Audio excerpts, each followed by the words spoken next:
is a three-time Oval winner this season, giving him the points lead. But can maintain that lead with 3 straight road courses ahead?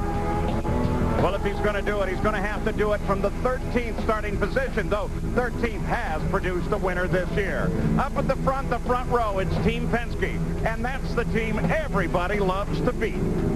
And a year ago at this racetrack, it was total domination by Team Penske. It was Helio Castroneves getting the win. His teammate Gilles de Ferran finished a solid second. If they could repeat that performance today, it would go a long way toward dramatically tightening up the championship points chase. And yes, it is deja vu. Here they are side by side in row number 1. De Ferran has the pole, Castroneves is second, and all up and down pit road. The general consensus seems to be, if you beat Team Penske today, you pulled off a huge upset. And since his Cleveland win, Dario Franchitti has been KART's hottest driver. It's revitalized his championship hopes.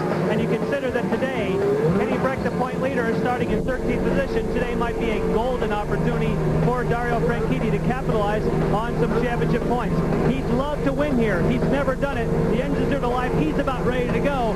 He would love to try and capitalize on that championship scenario. 4 races ago, it was a street circuit, followed by a super speedway, a short oval, and today, a permanent road course. Versatility is the key to winning the KART championship. Today, one of the keys to finishing well in the race is physical conditioning. This track is brutal. Mid-Ohio's unique combination of elevation changes and cornerings pound the driver's body. It's equivalent of being on a 2-hour vicious roller coaster ride. If the drivers want to finish at the front, first they're going to have to survive this 2-hour track.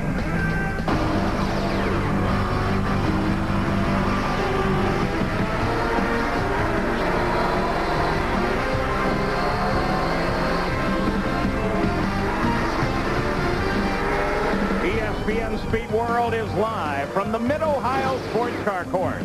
A beautiful venue for today's running of the Miller Lite 200, the KART FedEx Championship Series. Qualifying yesterday saw a field that is going to be led today by the Penske team. The 2 Hondas, de Ferran, Castroneves. Patrick Carpentier, with a nice run, put himself in 3rd place alongside the Toyota of Jimmy Vasser. It is Penske's race to lose. No driver has won this race starting from farther back than 8th. But remember, we've had several races this year where the winners come from the very back of the grid.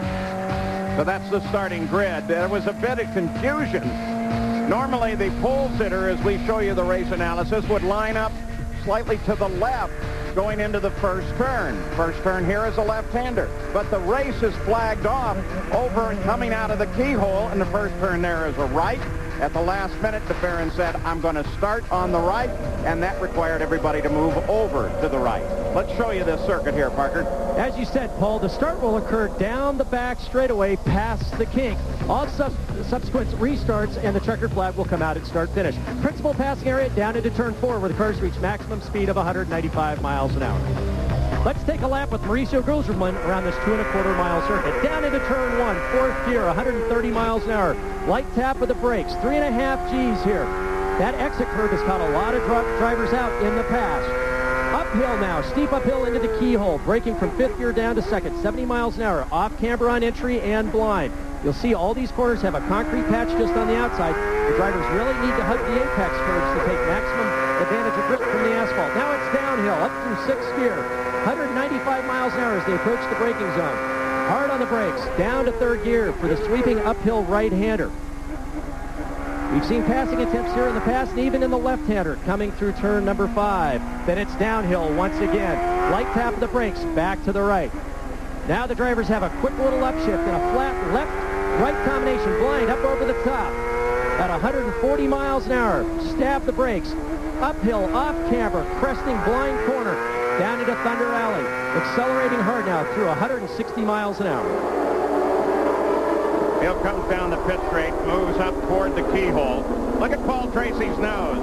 Good sense of humor. They painted it so in case he nudged anybody, no one would know the difference. Here's the straight leading to the flag. And there's the green flag. We're underway in the Miller Lite 200.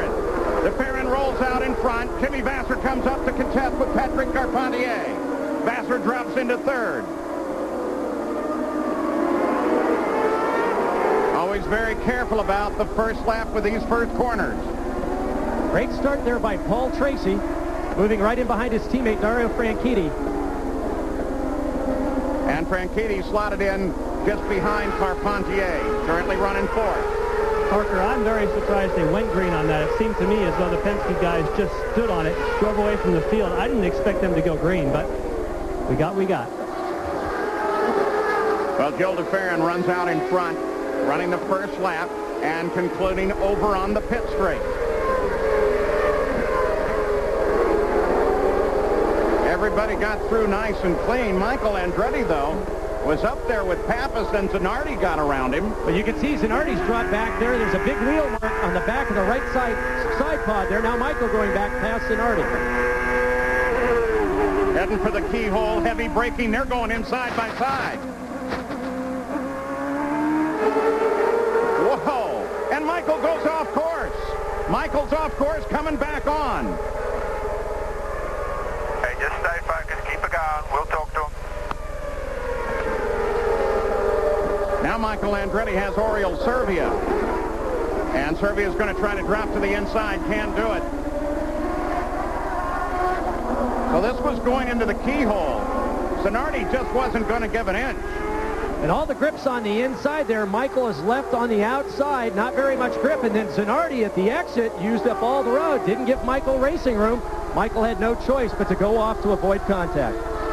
And that's certainly what you heard on the two-way radio with Michael. They saw what it was in the pits, and they were hoping the officials saw it, and maybe it'll eventually work to Michael's advantage. Back to the front.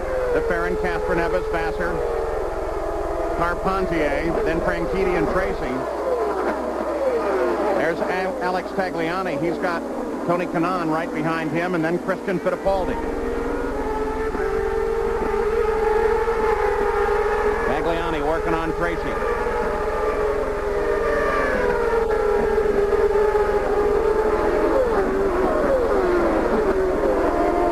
Paul Tracy's never won this race, but he's finished second 4 different times in 92, 94, 95, and 2 years ago in 99. Looking for that first win of the year. And this begins his first of 3 races of probation. One of the reasons that humorous black tire mark painted just in case he rubs up against anyone. It's going to be a little difficult to tell whether he has or not. A lot of trouble at the street race at Toronto for nudging folks. His technical teammate Michael Andretti won that race, started from 13th, and that, of course, is where Kenny Breck started. And nothing has changed for Breck. He remains in 13th, ahead of Herta and behind Cristiano D'Amata.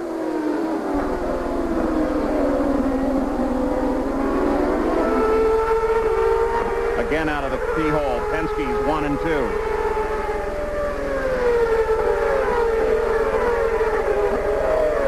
Early this morning, there was a thunderstorm that moved through the area, drenched the track pretty good.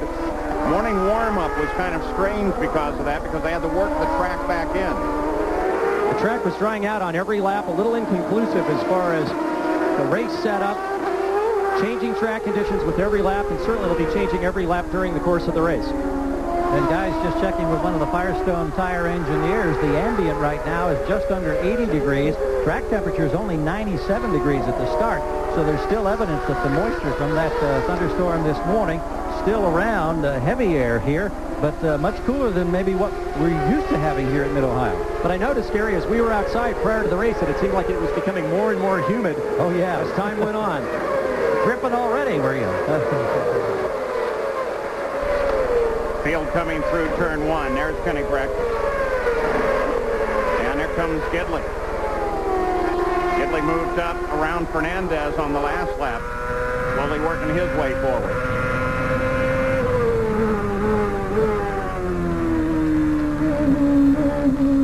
This is the start, almost the official start now, at least the traditional start of what they call the silly season. That's when drivers who do not have rides and obligations for next year begin to worry about it. Owners begin to make their little offers. It's a game of cat and mouse, a prod here, a question there. But Gidley is one of those that's not on the list of having anything for next year. In fact, the list is getting longer the more we think about it. Either Patrick driver is set to have anything. Bruno Junqueira, we don't know the status there. The Ray Hall drivers haven't been re-signed for next year. In fact, the list is quite long. And as you said, Paul, this is the weekend when the silly season starts, and I've seen a number of drivers of competing teams coming out of motorhomes that they didn't belong to. So very, very interesting as the rumor mill starts. Shock cover from one of the cars. Now remember, at Chicago, they had a rag on the track. It's off of Oriole Servia's car. And that is They didn't go yellow for that, but I would think this, because that can do a lot of damage to a tire. It sure can. It's just about on line there, coming out of 5 down into 6. They're going to have to be very careful with that. Once the carbon fiber splinters, it'll razor blade a tire very, very quickly. Yeah, but the good news is 2.25 miles around early laps. Course worker could run out there and grab that and get it back. Miller Lite 200, there it is. Honda, Toyota. After 5 of the 83 laps, Gil DeFerrin leads off the pole and is red all the way. This is Michael in those early laps. Look ahead, you'll see him, blue and white car on the right.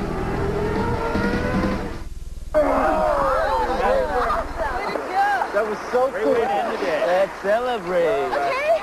One apiece.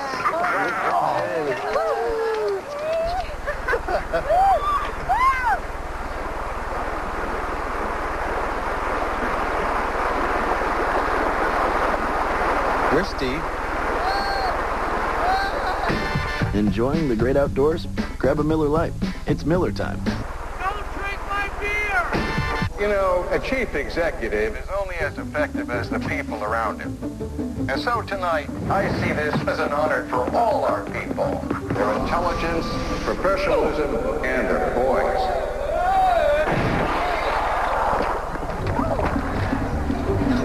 Want to stop rushing to make shipping cutoffs? Did I make it? Yeah, you got later pickups now. Introducing FedEx Extra Hour service. Ship up to 3 hours later and still get it there overnight. You got a shrimp thing happening in your pocket.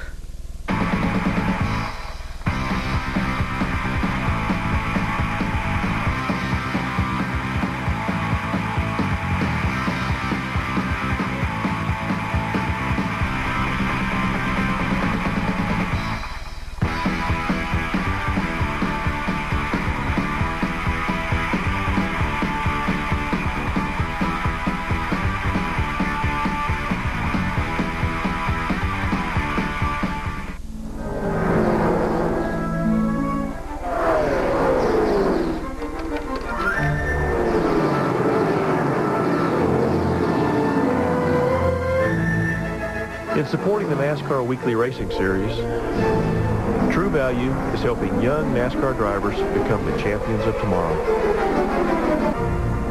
A little something to think about the next time you're in True Value. True Value. Help is just around the corner.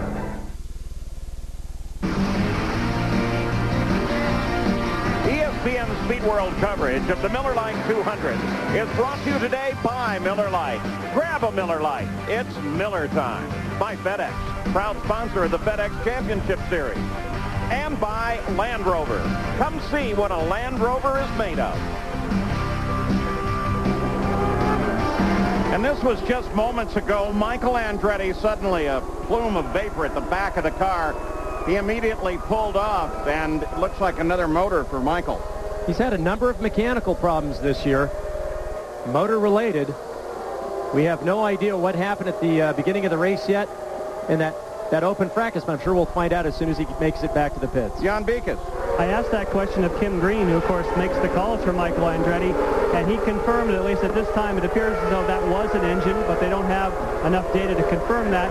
He did say early on in the race that Michael had a bit of a problem, and that let Zanardi get by, but he did not think that was engine-related. Maybe he thought that he got a bit offline and got some pickup on the tires, but certainly a loss of power and smoke, pretty much that's going to be the engine. Here's Kenny Brack with Roberto Moreno working on him. Brack remains in 13th. Moreno just got around Herta and is now working hard on Brack. Moreno, one of those that does not have a deal for next year. Neither does his teammate Jimmy Basser, to the best of our knowledge. And so another aspect of the silly season is that maybe you drive a little bit harder. Try to keep the ride or get a new one. We mentioned Oriole Servia. There he is without the shock cover on the nose of the car. There's a better view of it.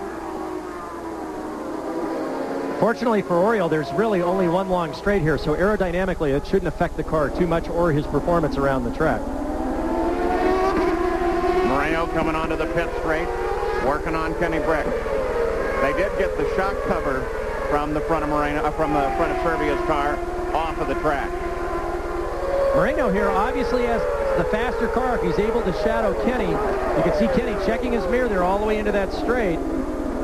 Moreno just looking for a place to pass him. He's got to get right up behind him at the exit of this corner, draft Kenny down this straightaway, and then pop out under braking for turn 4. And he's about in position to do that. If he's on the overtake button, this is where he'll try it. There's the move to the inside, and Moreno has Breck. Breck tries to come back in. Now what you have to be able to do, and Moreno does it very well, is protect the next left-hander. And look at the line that's coming up behind Kenny Breck now. Dario Franchitti had a quick off and on in a battle with Carpentier. Coming out of the first corner, you can see Carpentier get off, and Dario follows him off. It makes a pass in the grass at the exit. We don't know if there was something put down on the track or Dario just got so target-focused on Carpentier that he just went in there a little deep as well. We can see Paul Tracy up on the curb. You've got to be really careful because the car will high center. We've seen in the past Zanardi do some pretty serious aerobatics out there, and other drivers have the car crank back across the track and make heavy contact with the barrier coming off that corner on the driver's left. Carpentier indicated to his team that it was a rough ride and they think the tires are okay. So he maintains now 5th position, losing that one spot to Franchitti. All that passing you see on Gidley is because he just had a quick off course as well. And a lot of guys got by him as he came back to speed. So that you have to conclude then that there was just something on the course. Oh! Let's just go over on the dirt here, go along Zanardi. Boy, Zanardi is looking racy today. Gidley with a great move there. If he would have held more of a middle track line, which is a normal line, Zanardi would have had a shot right back at him in the left-hander, but instead Gidley pushed him wide enough to keep him on the racetrack, but off the racing line. That was a very heads-up move. There it is as they were going down into 4. So Gidley pops out under the draft, says, okay, I've got you, most of the wheels on the asphalt. Now, what Gidley had to do was take enough speed in here to make the pass, but now keep Zanardi offline and wide enough so that he couldn't attack going back into the left-hander. Same pass, this time looking down. Cross over the start line. Gidley comes to the inside, touches off the grass. Oh, Zanardi didn't give him anything there. Well, he gave him a car width and an inch. That's all he's supposed to give him, if anything. Update on Zanardi now. Yeah, you've seen his aggressive style, Paul, and his final instruction as he was getting in the car today via radio from Morris Nunn, let's see some Zanardi magic. So he's driving aggressively. The response, by the way, was it's going to be tough for where we're starting today, but he's trying his best. On the other hand, though, this is one of his more favorite courses. Zanardi really loves Mid-Ohio. You can see Gidley going by Pappas there. I was going to say earlier, we must have had a track condition problem in one. We had so many drivers go off, including Gidley, knocked him back, but now he's picking those positions right back up again as he comes up behind Fernandez and Brian Herta. Still Gil DeFerrin is the leader, followed by his teammate Castroneves, and then Jimmy Vasser. Franchitti now in 4th. You saw the confrontation and the pass on the grass with Franchitti over Carpentier. There's an even better view looking up toward the keyhole. It's steep uphill here. Very, very good braking, over 3.5 Gs on the way in, but then this corner crest goes off camber and downhill. Very, very tricky. The car turns in well, gets light in the front, understeers, and then goes to big oversteer at the exit. But this is where it's really cool. Coming down this long downhill stretch, feels like you've got an extra 100 horsepower on the downhill run. Right here, the last lap is where Gidley went at Zanardi. Now he's trying to catch up to Adrian Fernandez. That'd be 16th position. That one proven to be a little harder. Back to the front. There's second place Elio Castroneves as he chases Gil DeFerrin. Penske's qualified 1 and 2. They're racing 1 and 2.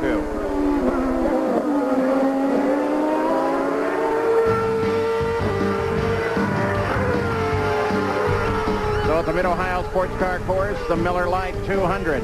13 of the 83 laps complete. to Fernandez, Vassar, and then Dario Franchitti. But they're still very closely bunched.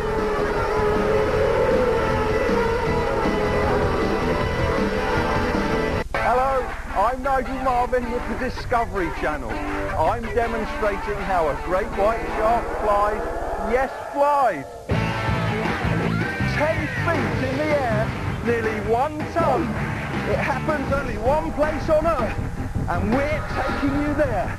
I'm your guide all week long, on air and online. Nigel's Wild Wild Shark Week, premiering tonight at 9 p.m. Eastern and Pacific, only on the Discovery Channel. Hey. Hey. Paying some bills? Actually, I'm researching a bond fund. Oh, yeah, bond funds. Gotta diversify. Yeah, and Fleet Homelink? Fleet Homelink with Quick and Riley. You know, you can invest with Fleet Homelink through Quick and Riley? You don't say. You think I'm fat, don't you? They are Saturday soldiers prepared for battle, fighting for every pass, every yard, every touchdown. Be part of the action with ESPN Game Plan, only on pay-per-view.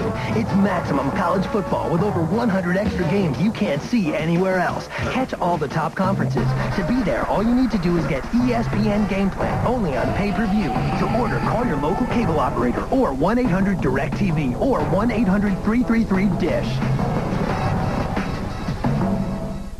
Tonight on ESPN, Baseball Tonight primes you for the Chicago White Sox and the record-setting Seattle Mariners, followed by SportsCenter at 11. On ESPN2, live coverage of the Little League World Series Regional Finals, followed by the 2001 World Track and Field Championships and RPM Tonight. And on ESPN Classic, the 1998 college football game that ended UCLA's national championship dreams, followed by the Love Bug. Do you have all the ESPN networks? Our first Toyota Spotlight takes a look at Michael Andretti, who's led the most laps of any driver here on the Mid-Ohio Sports Car Course, but he might be convinced it doesn't like him very much. Remember in '98 when he flipped upside down, turn 4, the gravel pit? Same crash, different view. It was a frightening crash. And then today, well, it was only a few laps and Michael Andretti was out of competition. Well, there's your leader. Gil DeFerrin is the leader. He's the pole sitter, has led from the green flag through 15 laps now.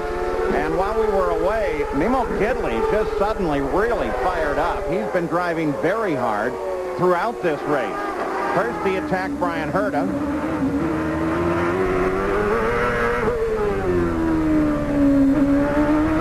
Disposing of him, he then went after Adrian Fernandez.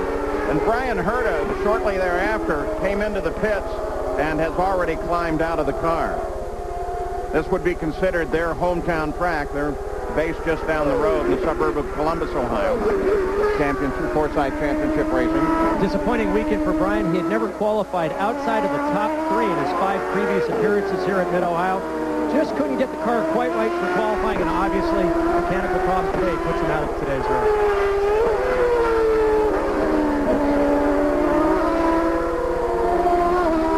Gary Gerald mentioned the temperatures and, more importantly, the humidity.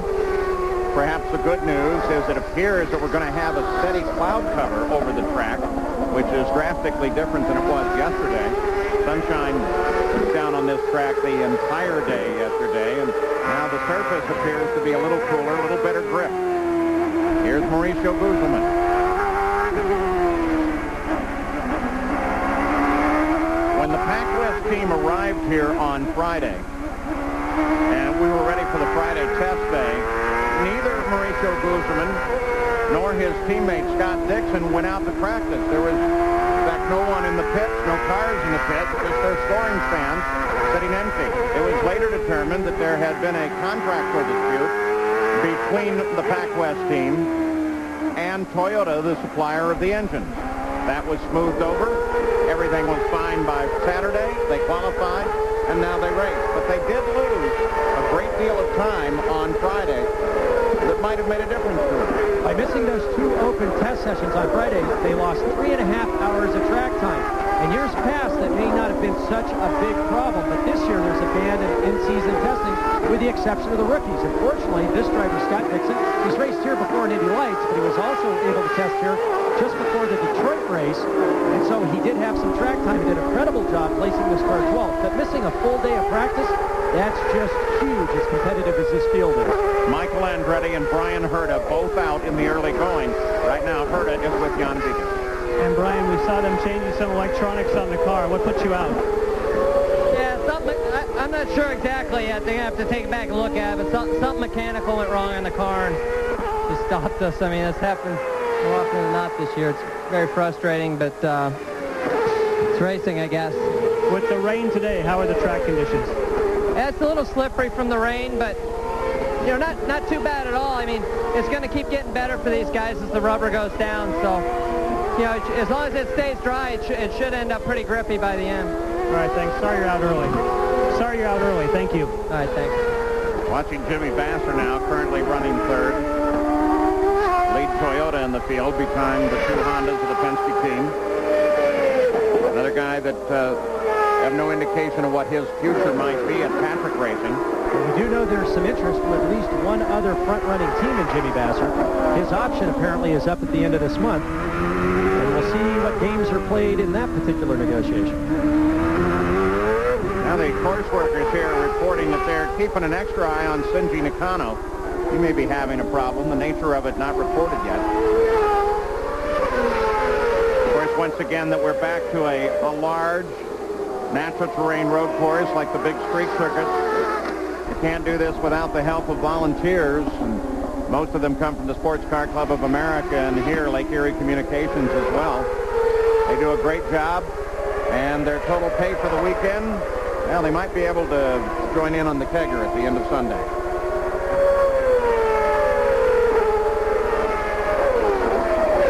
Look down now from the Honda Helicam.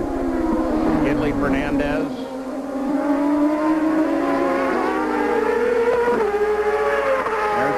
Start straight. And a little bend there is what they're called, turn 3, right at the start line.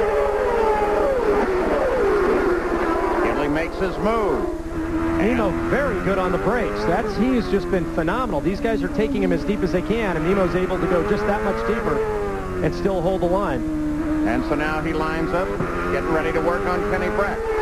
Michael Andretti, you saw him out earlier.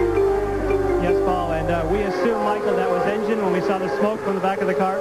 Yeah, right at the green flag, something was wrong, and everybody was just blowing by me like I was sitting still, so there was, obviously, it was injured right at the start of the race. How frustrating for you? Things were starting to turn around. Now you've got a run of mechanical difficulties. Is that tough to get fired up? It's terrible, you know. I mean, we were in a position last year when we won in Toronto and everything, and we were right in the leading points, and then we ran into a bad luck skid, and here we are again. You know, it's just very frustrating. You know, totally out of our control the last 3 races, and we've given away so many valuable points, so it's just frustrating. All right, we wish you well in Elkhart Lake. Thanks. Thanks. That's Michael's 5th DNF of the year. All of them have been mechanical. Gidley is the show of the day. Now working Kenny Breck. Well, you could see Mimo was all over the back of Kenny going through the keyhole, but Kenny was able to come off the corner very, very well. Mimo drafted up behind him. Kenny then protected the inside line down into turn 4.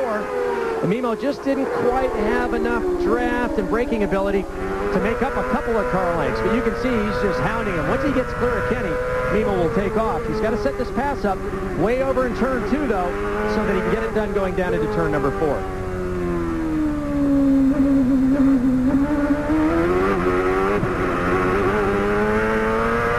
So this pass actually gets set up at the exit of turn 1. He's got to be right behind Kenny here in order to make sure that he's right on his gearbox coming out of turn 2 so that he can draft him down the straightaway and out-brake him going down into turn 4.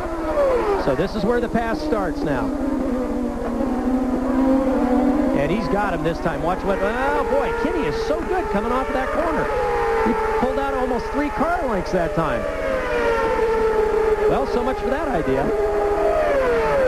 It's the one place that Kenny's superior to Mimo, and that's exactly the place that Mimo needs to be right behind him in order to make the pass stick. And of course, the exit to the turn leading onto the longest, fastest straight. That's the key, and obviously Kenny Brick has that worked out. Here are your leaders, Team Penske out in front. DeFerrin, Castroneves, as we look at the guys in the top 5.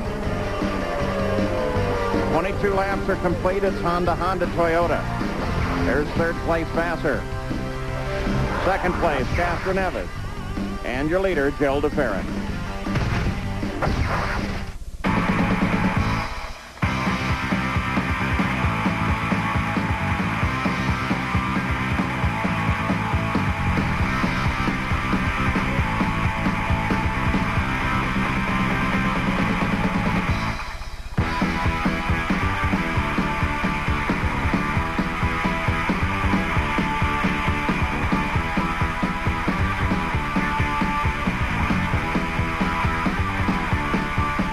You know, a chief executive is only as effective as the people around him. And so tonight, I see this as an honor for all our people. Their intelligence, professionalism, and their poise.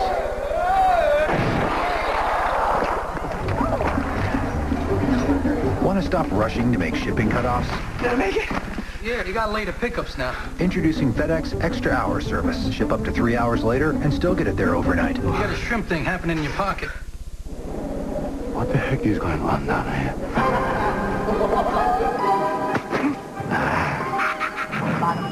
Am I in the right place? I thought it would be hotter. How is this possible?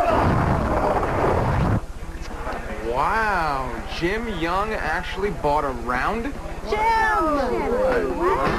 Thought you'd never see the day? Grab a Miller Lite. It's Miller time.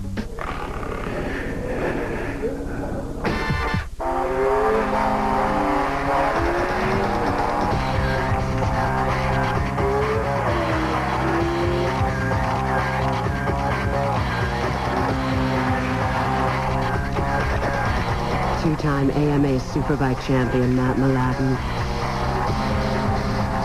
and the unparalleled Suzuki GSXR line own the racetrack. Coming up next on ESPN is the LPGA Wendy's Championship for Children at New Albany, just down the road in New Albany, Ohio. Annika Sorenstam and Clary Webb headline that event. For more, log on to ESPN.com. The leader remains Joe DeFerrin. Started from the pole. 24 laps later, he's still out in front. Chased by his teammate Elio Castroneves and Jimmy Vassar.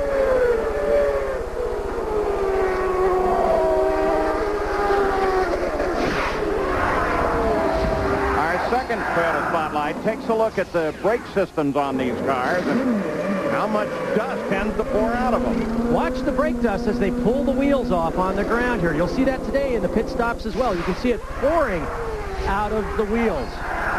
Just an indication of the brake technology that's been going on in the sport. A number of different brake manufacturers developing pads and rotors, trying to find that little unfair advantage. And as we watched earlier, Mimo Gidley trying to use his advantage under braking on Kenny Brick. There's first and second. Take a look back to Jimmy Vassar. Penske's just running away with it right now. Well, as we said, it was Penske's race to lose, but Jimmy Vassar not giving up. He knows if one of those guys has a fairly good mistake and goes off circuit, by the time they get back on, he will have gained a position. So certainly he, Dario, the rest of the group, they're not giving up by any means as they prepare for this first round of pit stops.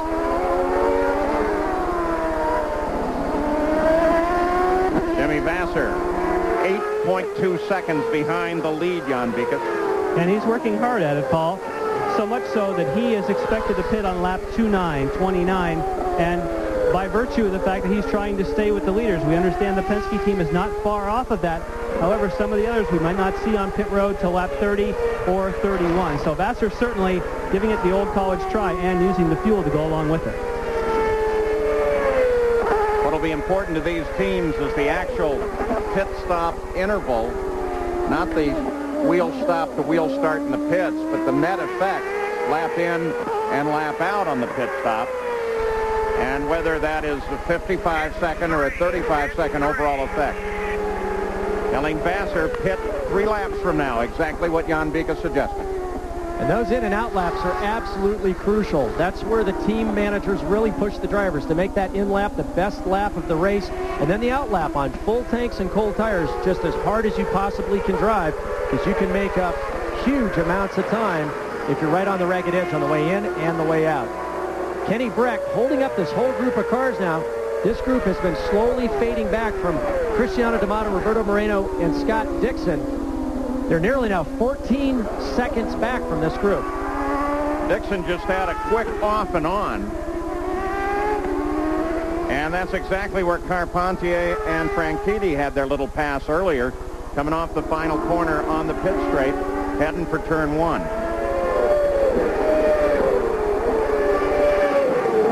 Apparently not the worst for Ware. Dixon continues.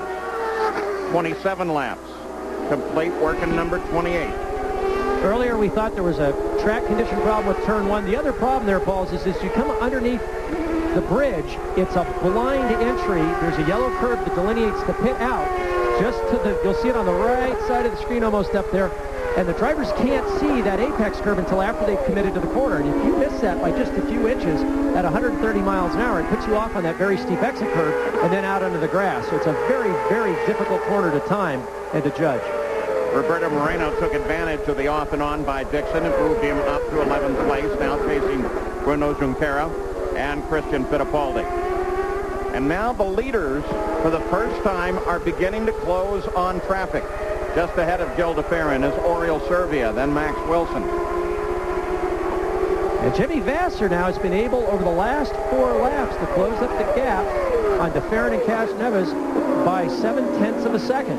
So as we said, Jimmy pushing very hard, and now with these round of pit stops coming up, you're going to see these guys maybe as they catch traffic decide to pit maybe a little earlier than they needed to, because at this point it's a 2-stop race. It's not a fuel economy problem, and if they get held up in traffic, it'll be more advantageous for them to make their pit stop now and not get held up behind the slower cars.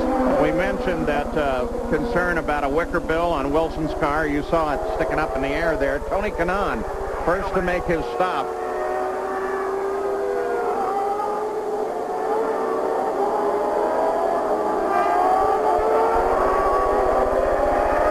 Scott Dixon in.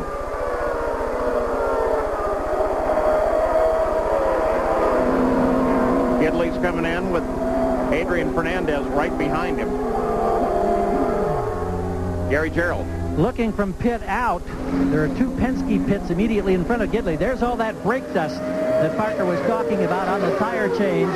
We anticipate that Gil DeFerrin, well, we can see him climbing the hill now. This could be very close on timing. They're holding Gidley waiting for fuel. Now they wave him out. Here's Gil DeFerrin right perfectly on the mark. Now remember last year we talked about deja vu. DeFerrin led the first 28 laps.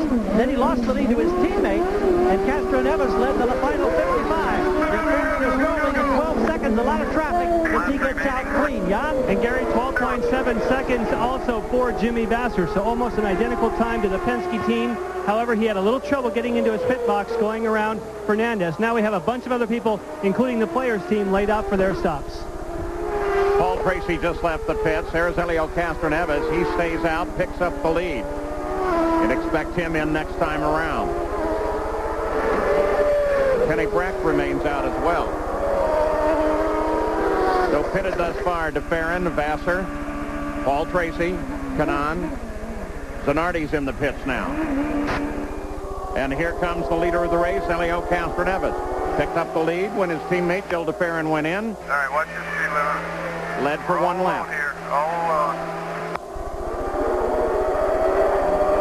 Zanardi is away, back to Gary Gerald. From our angle was awful close as Castroneves glided in and Zanardi sped out. A service now for Castroneves, the defending race champion. A change on the right front wing. Didn't see one on the left. He's reeling in 12.5 seconds, John. Carpentier getting his service at the same time. There's 6 seconds on the watch at the moment. They take out a half turn of front wing. Now just waiting for the fuel. That was a 12.2, so a half second quicker.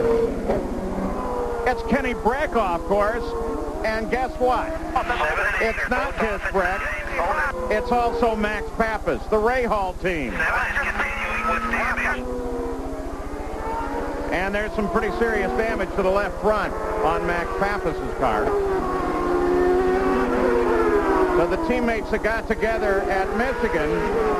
No. What are you thinking? I'm thinking a spear job. And both cars are out with that impact. And here's the additional bad news. Bobby Rahal is at the track this weekend. Championship points leader taken out. That was for position, but still. Franchitti, second place, comes in. Good timing for Dario Franchitti, not just for the pit stop, for championship. We talked about Kenny Brack. We know he's not going to get any points now. Wow, 11.6. And I don't know if you saw that. They added a whole bunch of front wing. Big additions for front wing for Franchitti. We saw the left front wing being added to Castroneves' car, the change to taking out of wing on Carpentier's car. Surprise, but that's just an indication of how much this track is changing after that overnight rain and all the race rubber had been washed away. Slightly better service for Elio Castroneves. Better run in and out. Castroneves maintained the lead after his stop. You can see his teammate, there's DeFerrin, trying to close up on him along with Fernandez. And they go full course yellow. Course yellow. This full course yellow is because of the position of Kenny Brack off course.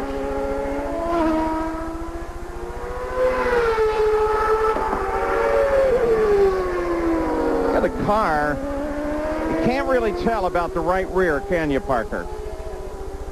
No, but he's definitely out of contention for any points today. You could see Max Pappas coming over the top of turn number 5 here, cuts across the back of Kenny, looks for a pass down the inside, late on the brakes.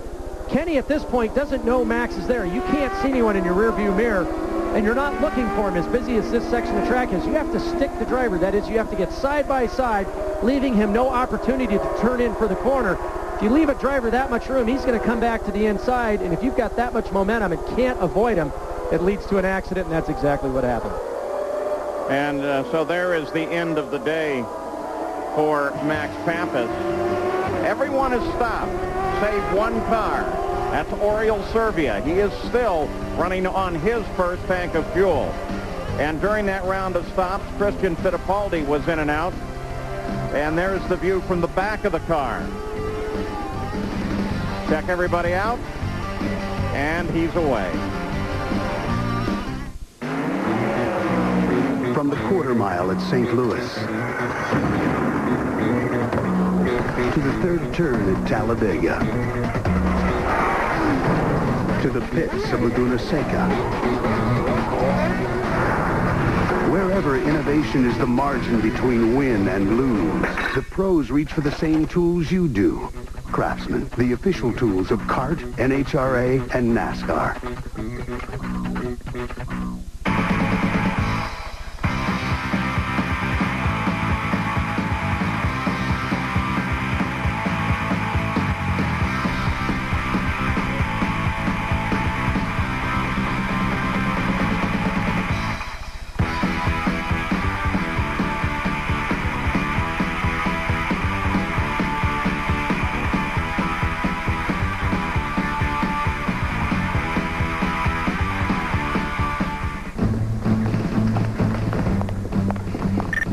We've got TP on the wingtips. Only Nextel digital cellular phones have Direct Connect.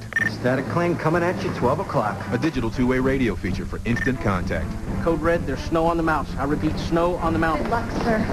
Good luck, sir. Good luck, sir. So you can solve problems with the push of a button. Gentlemen, glad to meet you. At least the ones you're aware of. Nextel Direct Connect, the digital two-way radio feature that lets you get right through.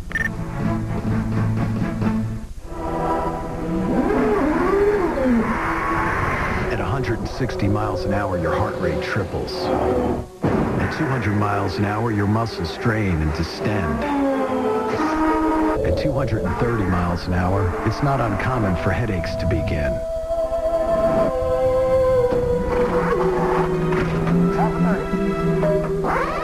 And that's just what the crew is going through. Hey, you're clear, you're clear. full course caution as they get Kenny Breck clear of the circuit. It's time for another Toyota Spotlight. You remember Breck Pappas at the Michigan 500? And Bobby Rahal said, don't do that again. They did it again. So, Jan, what's Rahal thinking now? Well, let's find out. I know, Bobby, on the CART teleconference, the topic came up about the contact in Michigan. You said you guys had private discussions, and you said the bottom line was you can't hit each other. What do you do now? Obviously, nobody was listening, were they? But is it a situation, as the team owner, obviously it's frustrating. Where do you go from here? Well, I think we have to, certainly, I think everybody will have their reason, but it looked to me like there was no room for a pass there, and particularly when those are the in-laps for both of them to come into their pit stops. But it's this kind of silly, ridiculous mistakes that keep you from winning championships, and I don't blame Kenny at all in this case. Is there any action that you're thinking about taking now? I don't know, Jan, it's too early to tell. It just happened, didn't it? All right, thank you, Bobby. And the green flag comes out. Boy, it makes it worse that it was on their in-lap. Ouch. Oh, I wonder if Buddy Rice is watching. Rahal has an option on Buddy Rice. Oh, ouch. Whoa! Max Wilson tried to punch somebody, and Vassar gets in trouble. Whoa, he's done and he knows it. Something broke in the steering. Jimmy immediately took it back off the course. He was running third very strongly. The only possible competition to the Penske teammates, in case they had made an error, Jimmy had driven just a great practice qualifying session and race. Man, this place has a history of just strange incidents, particularly because people are trying to drive for their careers and their contracts, and they do things above and beyond what they would normally do. And in that case, I think Jimmy just got caught out. Well, here it is again. See Jimmy holding his line. The one that's moving around in the front. Oh, it was Jourdain. Jourdain just turns. They come the corner together. They get together with Jourdain. Jimmy knows that the car is broken. You can see there was a bottleneck. You could see Wilson get into the back. Fernandez up there, and then you see Jimmy just, Jourdain was already a couple laps down. Vassar just tried to take advantage of the situation and get him out of the way so he could continue his race, and it just didn't work. And it has not been the best weekend for Jourdain either. He's had a number of off-course excursions. And from our understanding, Jourdain, yet another driver that is looking for opportunities next year. Fortunately, Michigan was a great weekend for him because there were rumors of his mid-season replacement. Gidley around Jourdain. And then at Pat Patrick, we know that they're testing Townsend Bell. D'Amata and Fittipaldi. D'Amata and Zanardi. But Pat Patrick is testing Townsend Bell here tomorrow at Mid-Ohio, and you can take whatever inference you want from that, whether to motivate the current drivers or actually be looking for a new driver for next year. Race control has decided they will continue to cover Vassar's car with a local yellow. They won't go full course caution for that one.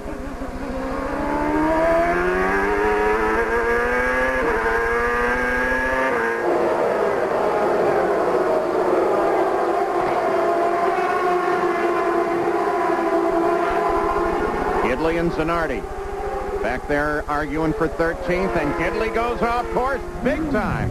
I don't think I've ever seen anybody off course there. Oh, I have. Oh, well, other than you. No, I didn't mean me. I've been coming to this track for 17 years. I've actually seen people come off on turn one, go all the way across and enter onto the back straightaway during a couple of 24-hour races that I was here at. So I've seen people do that before. It's just he had enough trajectory off the corner, up the track to make it all the way up to the keyhole. Roberto Moreno, look at this. And that's Tagliani. He's got a problem. Maybe a problem that he's already corrected. But again, it created quite a bottleneck.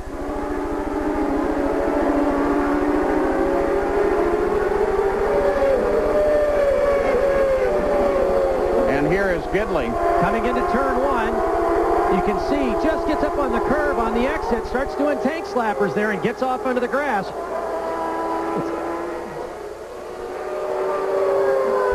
from Gidley's onboard.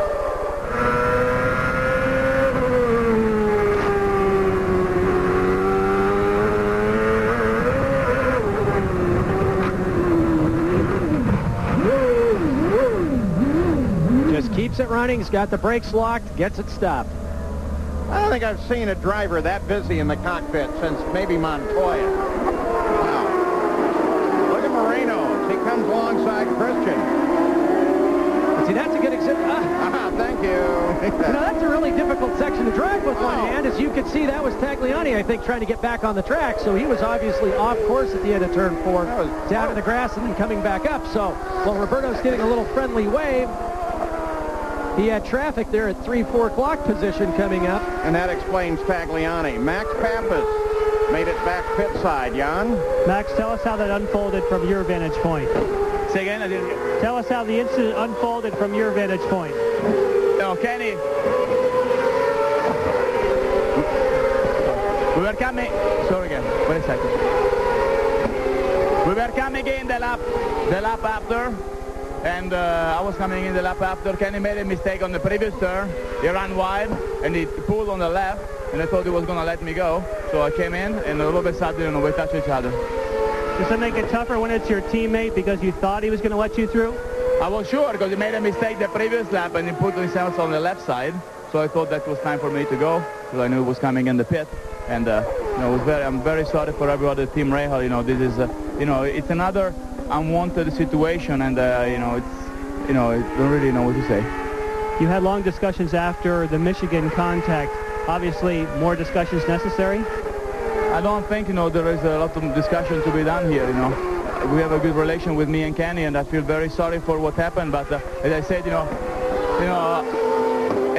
for me, that's an accident. I saw him moving, I went on the inside, and all of a sudden he closed the door, and here we contact. Thank you, Max. Thanks. Kenny Brack back out, but 3 laps down. He's got 11 positions to make up to get back in the points. But the incident with Kenny Brack and Max Pappas at Michigan, very different than here today. Max Pappas in turbulence, lifting out of the throttle, just a racing thing. But today, that was very different. Here's Tag off the end of turn 4, up, over through the grass. Watch Moreno here, and Christian Fittipaldi as they slide by. Wow. Oh, D'Amata and Zanardi split him. So quick off and on for Tagliani, Gary Gerald. Yeah, and apparently everything seems to be working okay. Neil Mickelwright is on the radio. Haven't had a chance to confirm that with him. The team seems, however, to think that their man Tag is okay. Mickelwright did tell the driver of number 33, just keep on charging, we're all right. His teammate, Patrick Carpentier, is currently running in 4th place. Frank Keedy, you'll remember, got around him. The stops kind of happened in order with the exception of the switch with Elio Castroneves and the leader to Barron. Castroneves leads it now.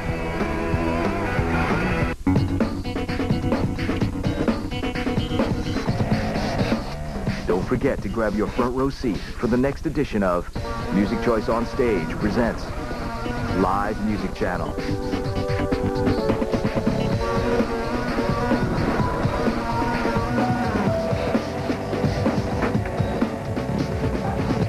This Music Choice concert is brought to you compliments of Cablevision pay-per-view. Order now and enjoy this free concert. Notice, New Rochelle Toyota, in an effort to clear out all existing inventory, presents New Rochelle Toyota's Summer Sale-a-thon. The lowest prices ever on our entire stock of Camrys, Corollas, 4Runners, and more. Make your deal, then spin the wheel. You could win savings up to $5,500 on any purchase. A worry-free year of service on us and more. Plus, everyone has a chance to win a car. No purchase necessary. Save thousands now at New Rochelle Toyota. Call 914-576-8000. Athletes are pretty well known for their superstitions, but I gotta be honest, our guys can be pretty quirky too. Have a good show, Kenny. You too. There's this one time Brian had a great show, didn't bathe for 17 days straight. This year, though, it's been a very different story. The worst had to be when Dan spilled clam chowder, Manhattan clam chowder, all over Reese. Had his best show ever. Of course, that got old for Reese really quickly. Yeah. He's in makeup. Okay. The 7th annual X Games from the new host city of Philadelphia will be presented exclusively on ESPN, ESPN2, and ABC Sports August 18th through the 23rd. The definite action sport will showcase the world's best athletes competing for medals and prize money in a variety of sports, ranging from the street luge, I've done that, all the way to Moto X. See all of X Game action beginning Saturday on ABC Sports at 1 Eastern. For more, log on to ESPN.com. And working the pit board, said it earlier, the highest paid pit board worker in the business, that's Ashley Judd. She said she wanted to get more involved with the team and what's going on. They said, okay, you got the pit wall.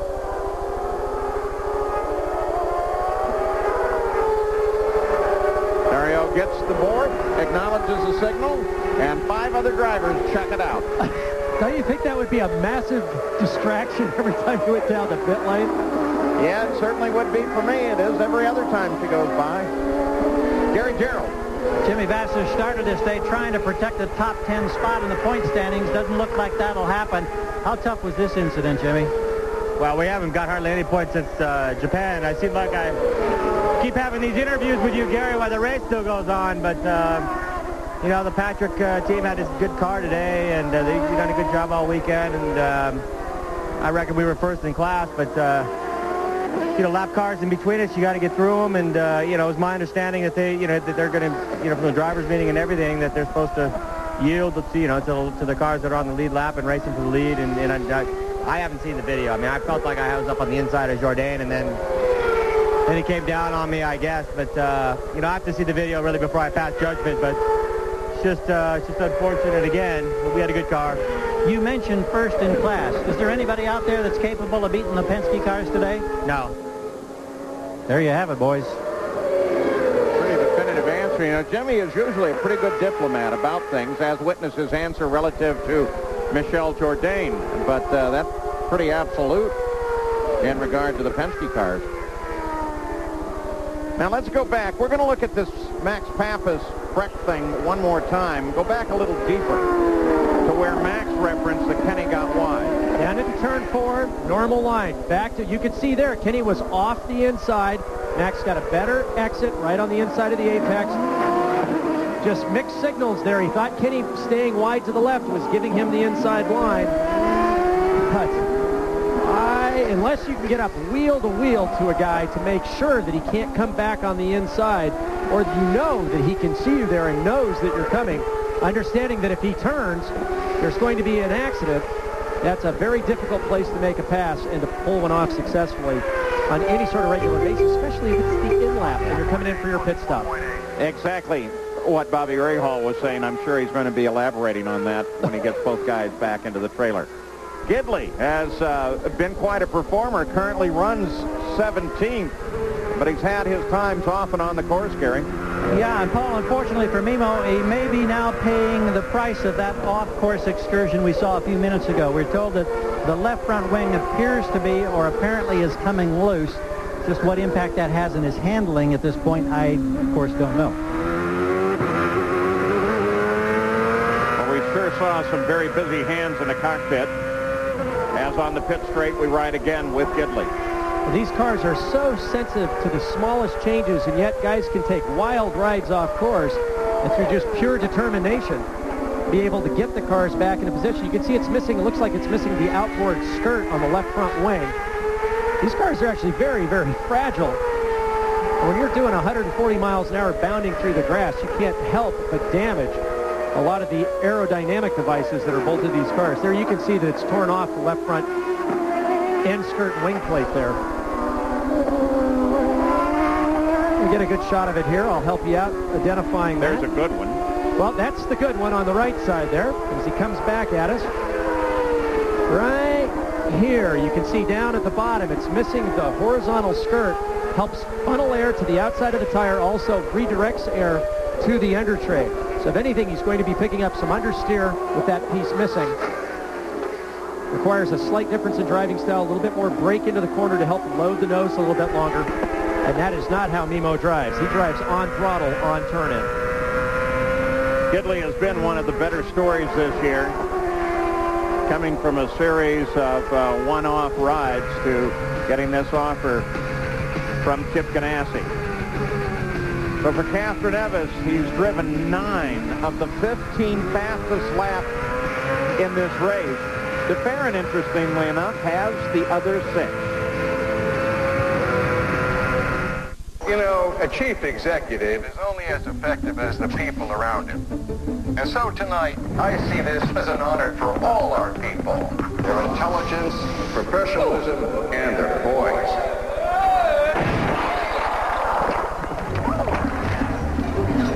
Want to stop rushing to make shipping cutoffs? Did I make it? Yeah, you got later pickups now. Introducing FedEx Extra Hour service. Ship up to 3 hours later and still get it there overnight. You got a shrimp thing happening in your pocket.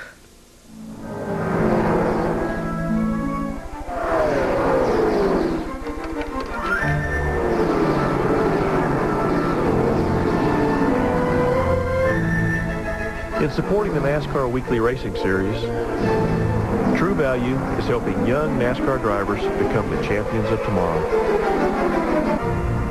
A little something to think about the next time you're in True Value. True Value. Help is just around the corner. Plastic holds the promise of a better world, taking medicine to new heights and giving our lives greater comfort. It's in the packaging that protects us and a pacemaker to empower us, every day touching every generation. From the ambulance to the emergency room, it puts the answers in our hands and hope in our hearts. For a safer, more brilliant tomorrow, plastics make it possible.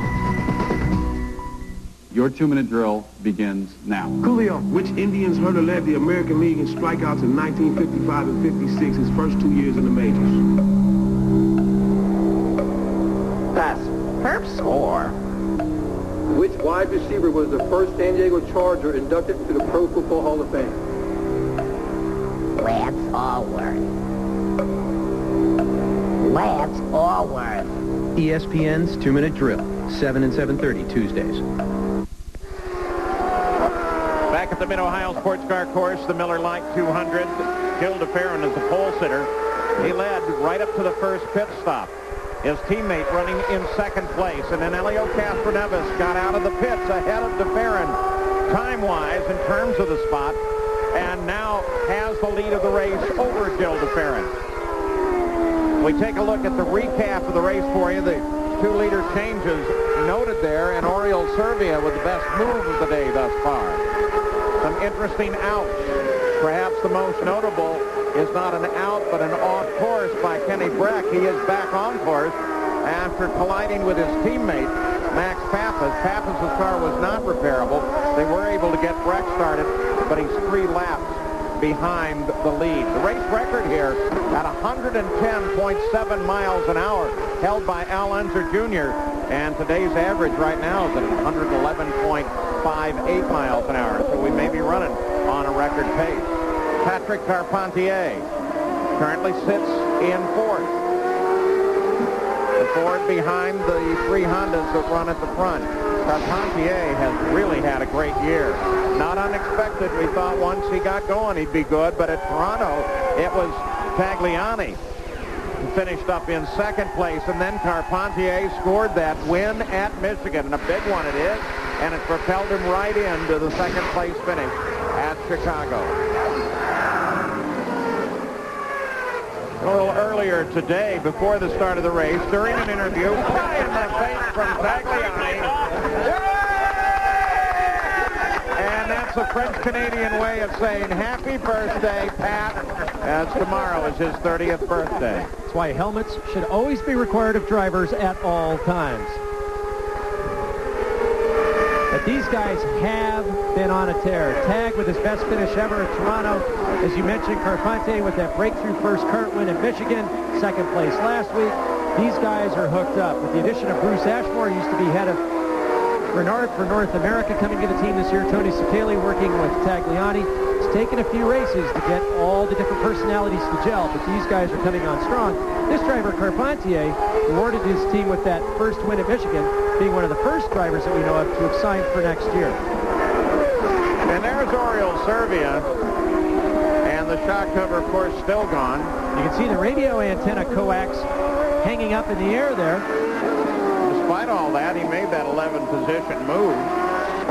Maybe next race we'll see all the cars without the front shock covers on. Wondering what that's doing to the aerodynamics coming up to the helmet. At higher speed, that doesn't create a little turbulence there for him. Well, probably the biggest problem is losing next, I believe it's a communication antenna. It's not one of the telemetry antennas that he's lost.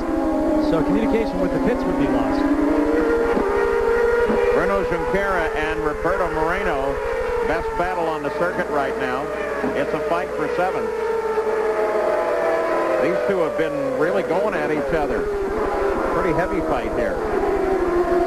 Both Toyota powered. Roberto Moreno in the Renard chassis. Bruno Junqueira in the Lola chassis. Coming up on Tony Kanaan. Bruno at this point is the highest placed Lola chassis, surrounded by in front by Renards and then the two Penske cars, first and second. Moreno started 15th, is now 7th. Got up there not through driver attrition. He drove the car up there. Paul, I can't help but wonder from the pits. We were just talking with a disappointed Jimmy Vasser. You and Parker were talking about how the silly season starts always at Mid-Ohio. And with Patrick having a test with Townsend Bell of the Indy Lights Series tomorrow, maybe a message has been delivered to Roberto Moreno. Maybe the inspiration is paying off for that team today. Mid-Ohio can be very inspiring, Gary. Looking down from the Honda Helicam, it inspires a lot of guys who don't have a contract. Whoa! Adrian Fernandez, big air. Boy, that is right. You remember we showed you...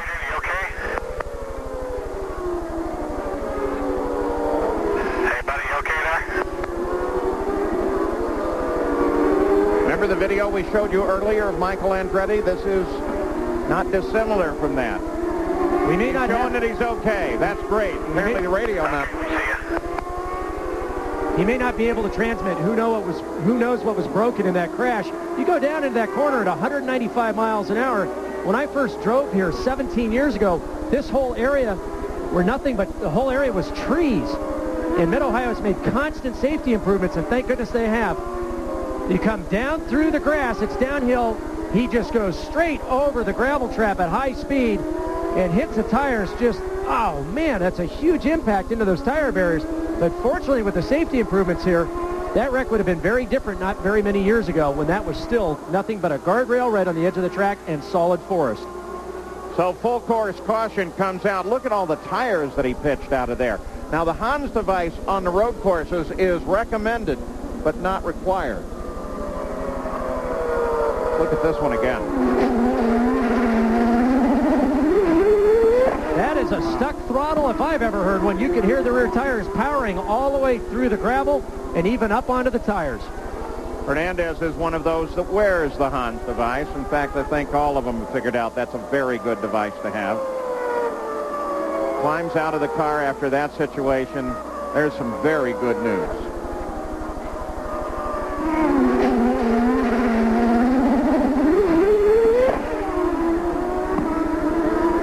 I can tell you that's not a driver who missed the wrong pedal or got his foot stuck. You can be sure he had his feet tucked back as he knew he was going in. Throttle just stuck wide open. They do have software that's supposed to prevent that from happening. The cars know where they are on the track, and given a certain amount of time past the braking point, will release the throttle. But apparently something mechanically jammed and caused that accident. So with the full course caution, the field gathered up by the pace car, the pits are closed. They will have to go another lap before, if anyone wants to stop, they do.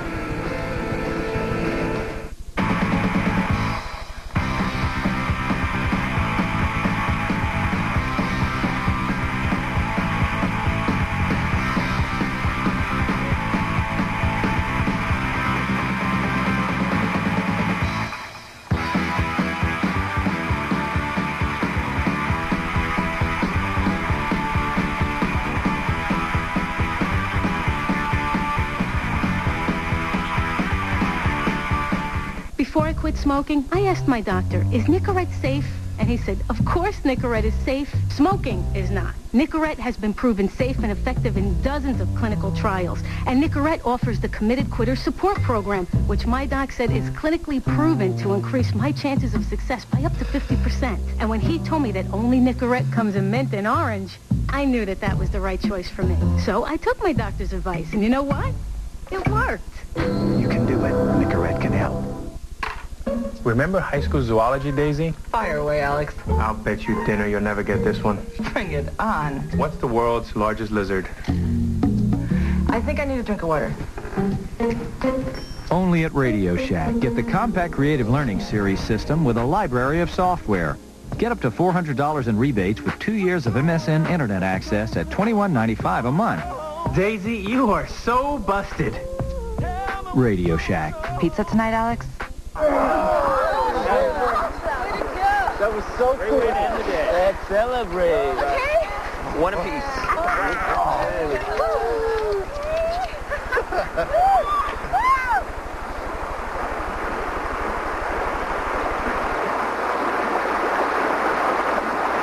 We're Steve. Enjoying the great outdoors? Grab a Miller Lite. It's Miller time. Back at the Miller Lite 200, Paul Page with Parker Johnstone, Jan Beekes and Gary Gerald pit side. We expect them to pit shortly, but this is the reason we're under full course caution. Stuck throttle launches the car through the gravel trap up over the tires. Adrian nursing that right wrist a little bit. Apparently didn't get his hands off the wheel. That's the wrist that he broke at Detroit a couple of years ago. And so the cars now, almost the entire field, heads for the pits. Jan Beekes. And, of course, the first one to come to a stop will be Dario Franchitti while Penske gets service on the other end. They're not expecting to make any changes here. While we watch Dario, let's go to Gary. Gary? Well, Castroneves got in first, but he's in the pit box behind DeFerrin. A battle of the Penske teams in the pits. Revs going up, fueling complete. Castroneves digs away. Here goes Gilles on the move, but Castroneves beats him. And Carpentier is right there, followed by Franchitti, Tracy, and on. So Castroneves hangs on to it and continues the lead on the fight out of the pits over Gilles DeFerrin. Carpentier slots him third. Then the Team Green cars. So the full course caution brings most of the field in. Again, Oriol Servia stays out. So does Mac Wilson. The forces of nature never stop attacking, but Thompson's Water Seal has never been better. We give you the highest level of water protection available, guaranteed. Thompson's Water Seal, now in clear and 5 natural colors. You could say racing is our life, but when you really get down to it, safety is our life. Literally, one of the more important pieces of safety equipment is the tires. So it's really important to take great care of your tires. To inflate and rotate, to keep them performing safely. That's why Firester's put together a free brochure on proper tire maintenance. Because safety is always the most important thing. No matter what you're driving. You know, a chief executive is only as effective as the people around him. And so tonight, I see this as an honor for all our people. Their intelligence, professionalism, and their poise.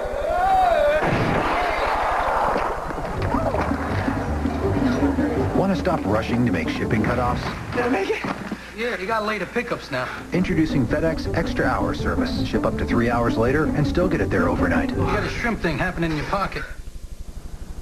He just doesn't listen. Communication is so important. On the Toyota-powered Newman Haas racing team, everyone has a radio. They even mount transmitters on the wheel rims to monitor tire pressure in real time. He's sleeping with his secretary. Mm-hmm.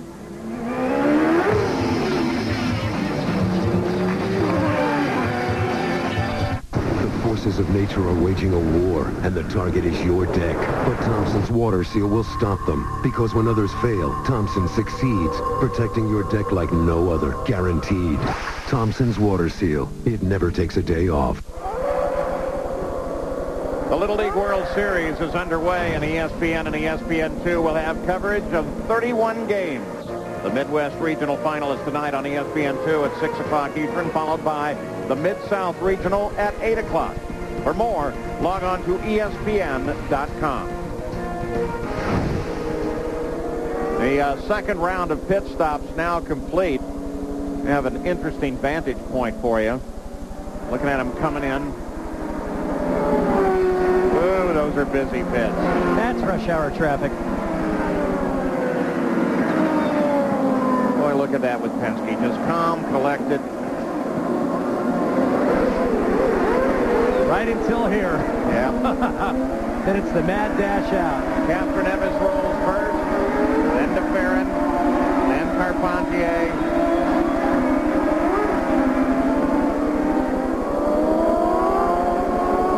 So still under the full course caution.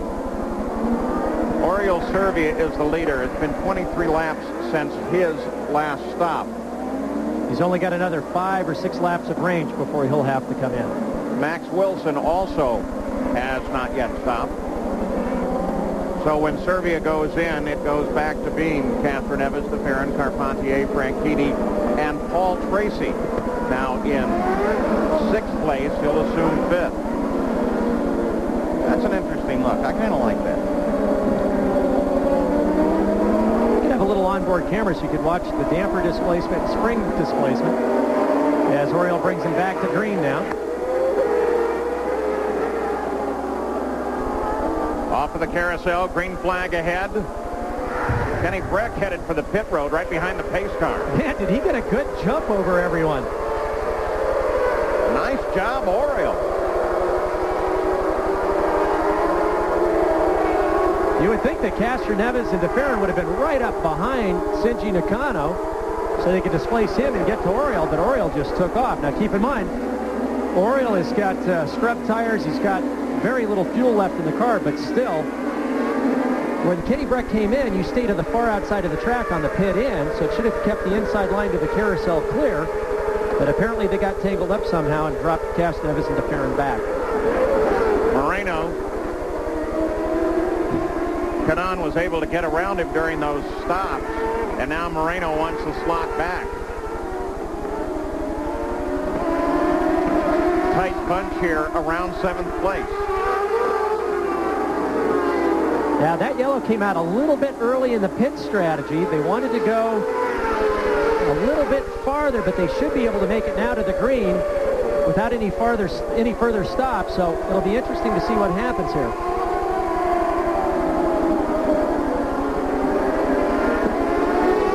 And Scott Dixon now runs 17th, and Jan, during his stop, you say he had a problem? Yeah, Paul, that's why he lost so many positions. They had a fuel nozzle related problem. They couldn't get the fuel in the car. They had to pull the car back, pull the nozzle in and out. Finally, they got it fueled. But when that happens under yellow, when everyone's pitting, obviously the result for him was he lost a tremendous amount of time and spots. Whoa! Well, Junqueira just comes off of the keyhole, gets back on the course. Nice little bit of flat track driving there. Moreno's still working on Tony Kanaan down in 4. Jan mentioned that fuel probe. I had the chance the other day to work with Jimmy Vassar's fueler, Michael Guger, at Pat Patrick Racing. That fuel probe head alone weighs 17 pounds. Then you attach the hose and put 5 gallons of fuel in it to lead the fuel in. That thing weighs over 50 pounds. It's very bulky, very cumbersome. The guys on the team let me have a couple of tries. It's darn near impossible to do, and that's in the calm of the paddock area. I have no idea how these guys do it with such precision in the pit lane. It's a very difficult device to manage under the best of circumstances. Here's Servia. Take a look back. There's Shinji. There's Castroneves and DeFerrin. It's fuel load primarily, Paul. That and the fact that Oriol Servia has had a difficult weekend, but he's a very, very talented driver.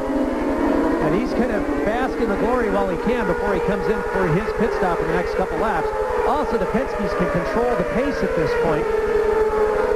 They can go fast where they need to, hold people up a little bit where it's not necessary. You can see Moreno having a look on Tony Kanaan, as they know that Servia is going to come in, and then they'll be right back in first and second position again. And when you talk about how tough physically this track is to drive, almost regardless of temperature, they were afraid at the beginning of the week that they were going to be in temperatures up in the 90s. Fortunately, it didn't work out that way, but it's still a very physical course, and Servia is probably one of the most fit drivers of a group that are all incredibly fit.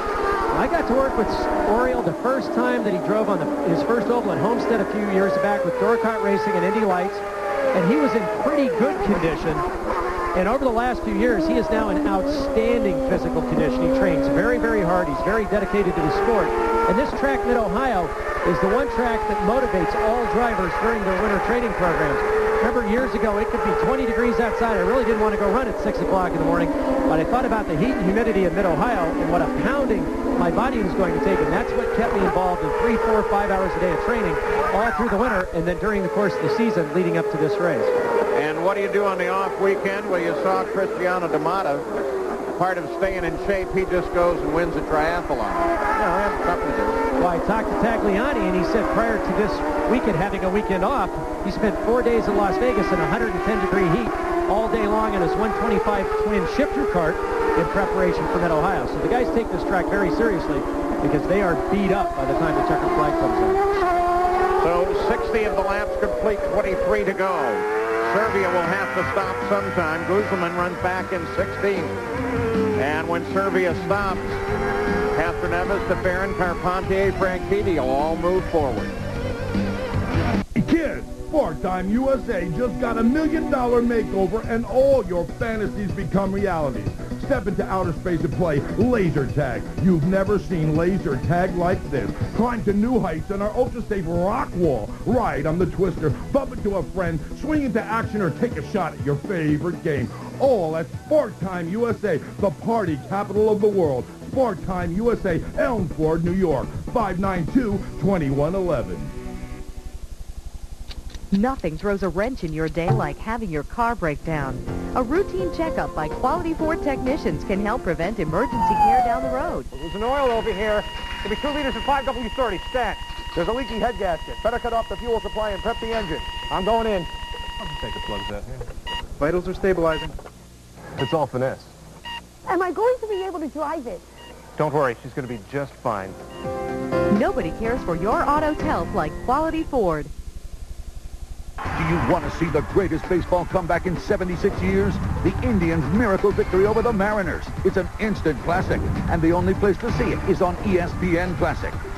Down 12-0, the Indians slugged their way back into the game and into baseball history. Cleveland has won it! An instant classic, Mariners, Indians, the miracle comeback, 9 p.m. Eastern, Monday, only on ESPN Classic, presented by GM. To see this history-making game, call 1-800-CLASSIC today. The Love Bug is another real classic, and this one is fun for the whole family. Herbie is the Volkswagen Beetle with a mind of its own, who came along with his driver, tries to become a race champion. It's a real classic, and it's only on the ESPN Classic. Well, he wouldn't be feeling the love here today, I don't think, Paul. Well, at the Mid-Ohio Sports Car Course, the Miller Lite 200. Elio Castroneves is somewhere fairly quickly here going to assume the lead of the race. Servia would be hoping for something that would keep him out and alive, but he sooner or later is going to have to head for the pits. When he does so, then the order becomes Castroneves, DeFerrin, Carpentier, and Franchitti.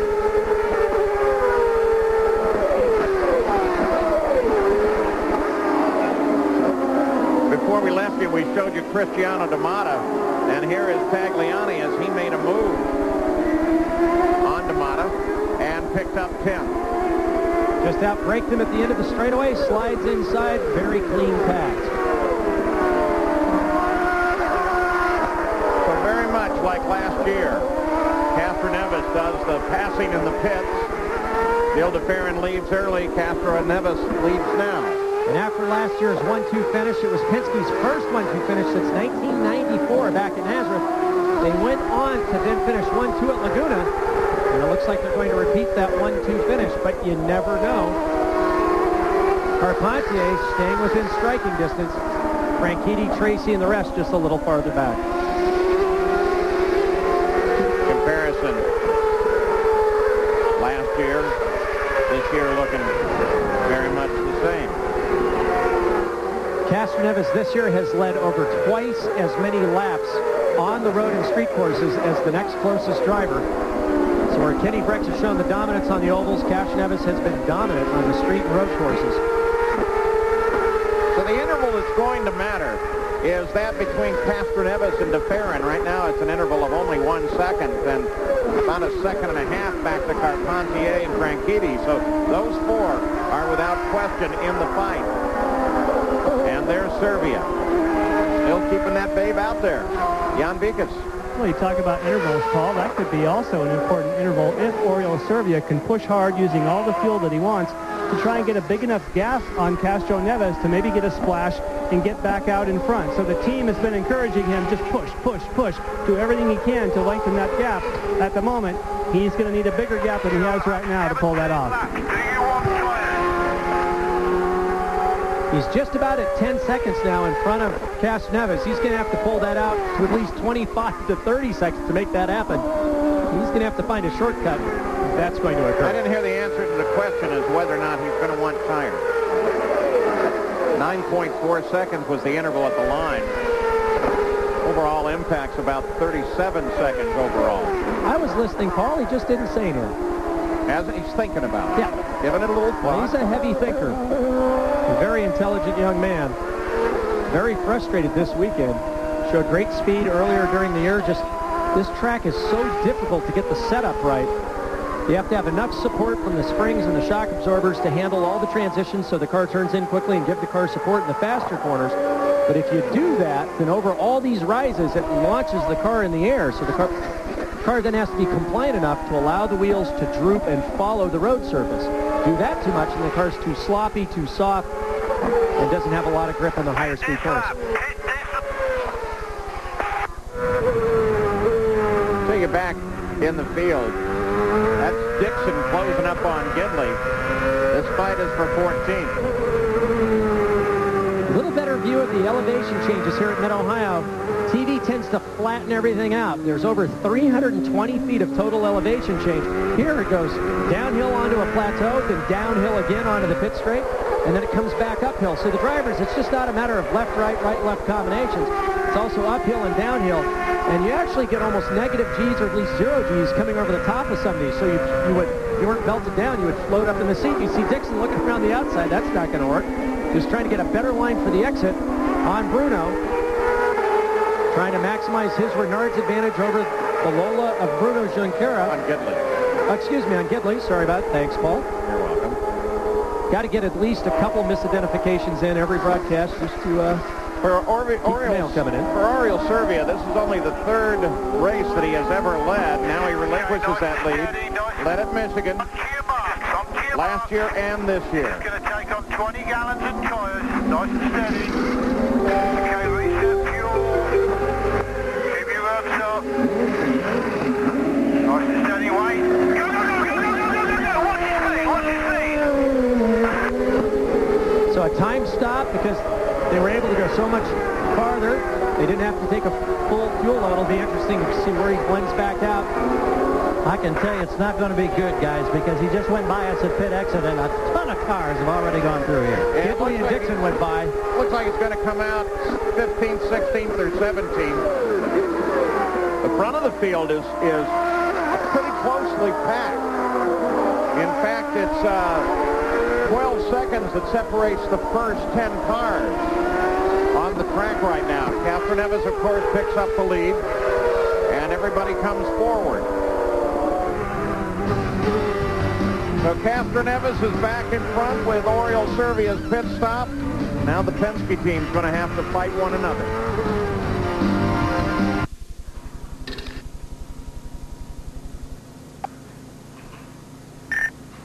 We're out of decaf.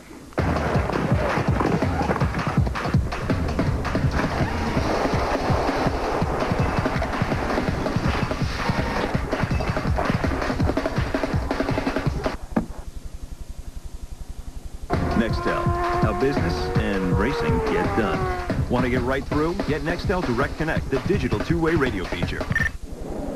What the heck is going on down there?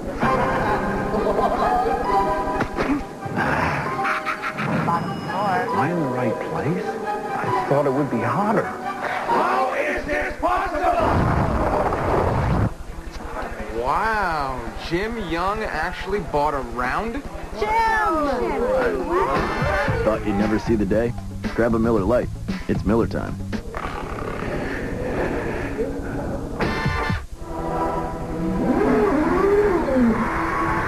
At 160 miles an hour, your heart rate triples. At 200 miles an hour, your muscles strain and distend. At 230 miles an hour, it's not uncommon for headaches to begin.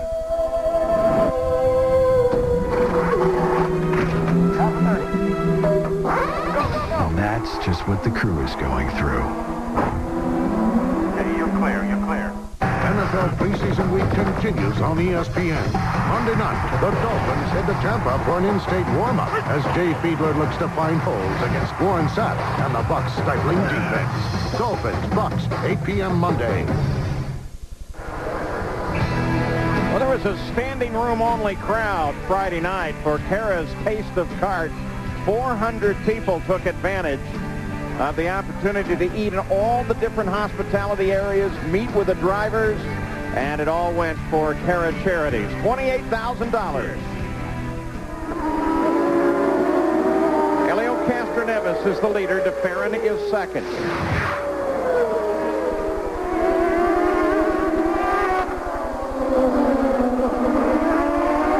Bruno Junqueira with Mauricio Guzman. Guzman got him last lap, and then Junqueira, you saw him when we left. Junqueira was back there, and now isn't. Is that the way I should say it? I don't know. No, basically, I think Bruno passed Mauricio, and that was for 16th place. Yeah, that's there you go. easier. Thank you. Sure, no problem. You help me out on the Gidley thing. I appreciate it whenever you can help. Speaking of Gidley. He's now in the middle of the target sandwich, or leading the target sandwich with Dixon in the middle here.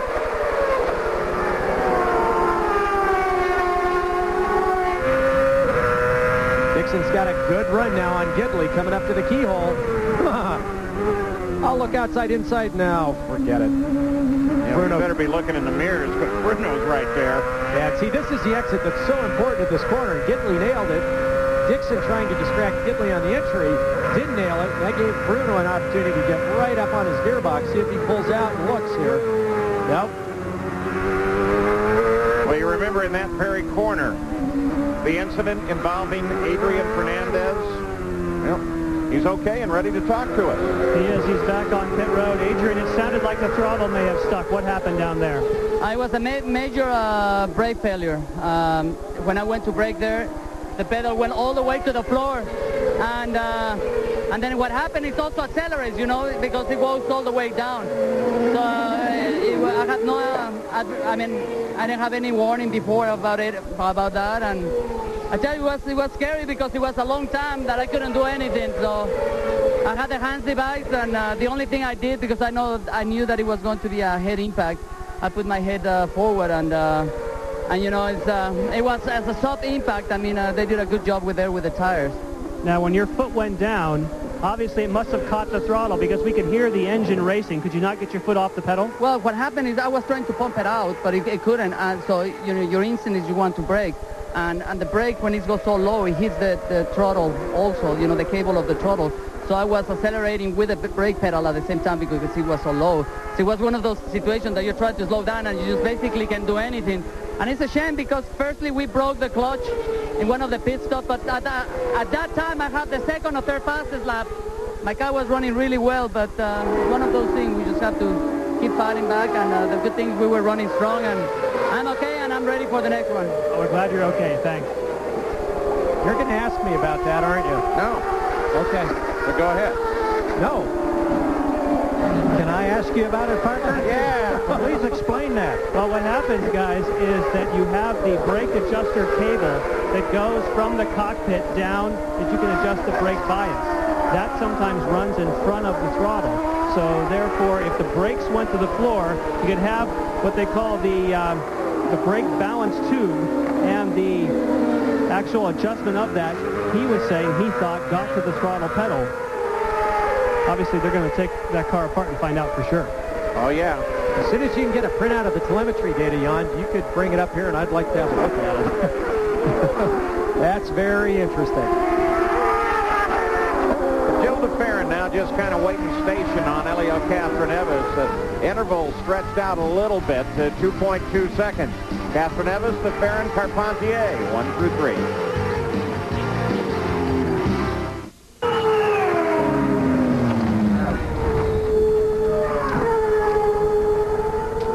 Alex.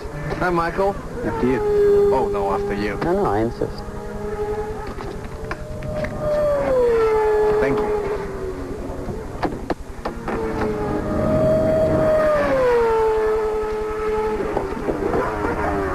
Competition. Most of the time, it brings out the best in us. Hey, thank you so much.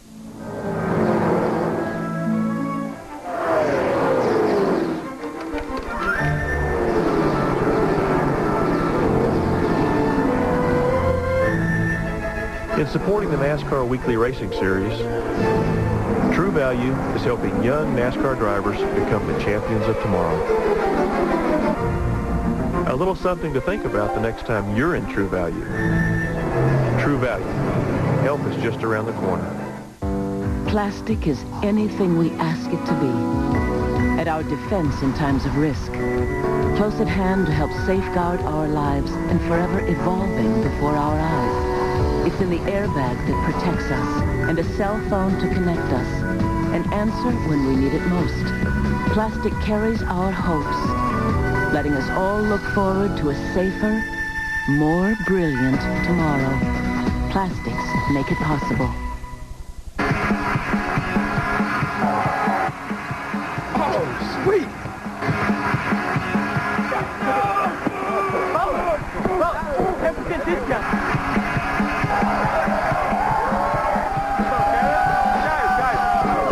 You're not the game day band.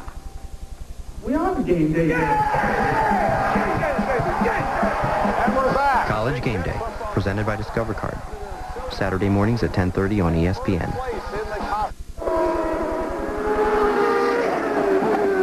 Back at the Mid-Ohio Sports Car Course just moments ago, watch Tora Takagi. I had a situation a little further ahead, and then Tora got into it. Just came into the top of the keyhole too fast, locked up the rear wheels, did a quick 180 off into the gravel trap and stalled it. And that brought out the full course caution because they're right on the edge of the track. I don't know what was going on there with Cristiano, though. Obviously, whatever problem he had multiplied itself back in to Takagi. And now, so they're trying to get him out of the gravel trap. We're in the final 9 laps of the race. Pace car is out, ready to pick up the leader. And we're under the full course caution. So that makes up the few seconds that DeFerrin had fallen behind Castroneves, so it wasn't appreciable. It showed last pass of the line at 3.1 seconds, and it will bunch everybody up in what will now become a sprint to the finish in the Miller Lite 200. We got a break. We want to introduce you to some of the owners. Pat Patrick, there's Jerry Forsythe. Bobby Rahal, his 2 cars get together today. Morris Sons had a good weekend. This guy's had the best. I've been racing for 36 years. There's one thing that I've learned. Racing is all about trust. Trust in your crew, trust in your car, most importantly, trust in your tires. We race on Firestone. We're committed to building quality tires. Because whether you're going over 200 miles per hour Or just going home, it's all about trust.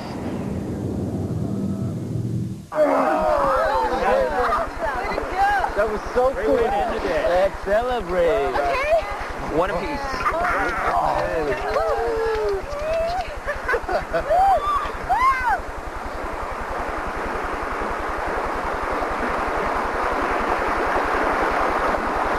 Where's Steve? Enjoying the great outdoors? Grab a Miller Lite. It's Miller time.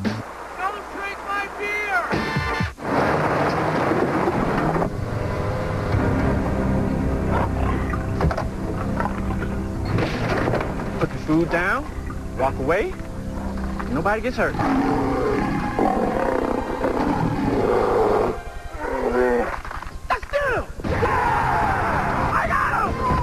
Tough enough to drive a Tacoma?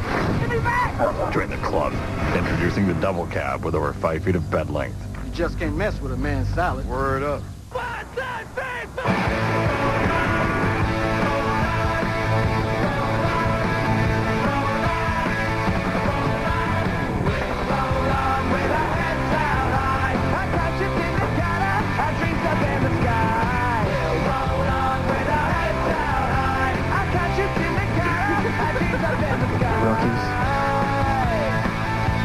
The X Games begin Saturday at 4 on ABC.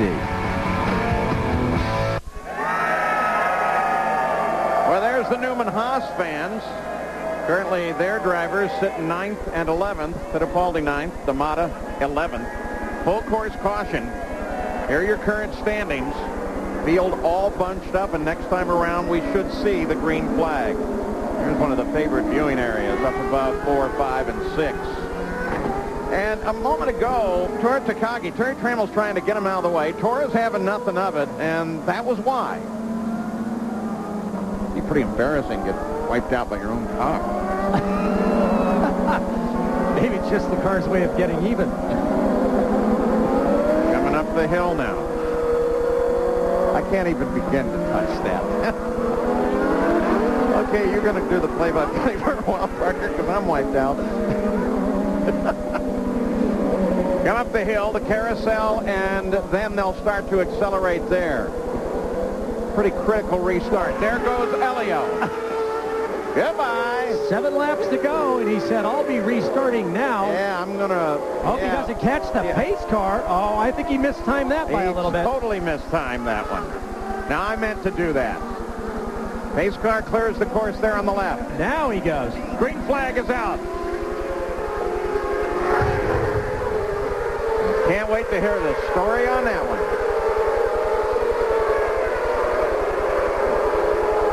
Whoa! It's Dario. Whoa! Tony Kanaan just... Wow, that was close. Okay, now where do you go? You can go ahead and cut across and hang a right. Well, you can't gain position or time. You're supposed to go back where you went off, but wow, was that close. Came off a first corner. Dario had the back end, stepped out, and just stood on it. It created a huge smoke screen. A lot of very quick hands behind Dario Franchitti. Wow, Tony Kanaan really got a cool green pool there. Franchitti, none the worse for wear, but a number of positions back now. Watch here. Oh, Dario stands on it. The old oval trick. Paul Tracy slips through. Tony Kanaan with a beautiful tank slapper getting around him there. He just didn't quite get it all the way around. A little bit more time there, and he would have had it. But, man, Tony Kanaan gets the quick hand reflexes award of the race for that maneuver. And Ashley doesn't have to get her board ready nearly as early as she would have thought. What sign would you put on there for that lap? Still looking. Just saying, wait a second. Here he comes.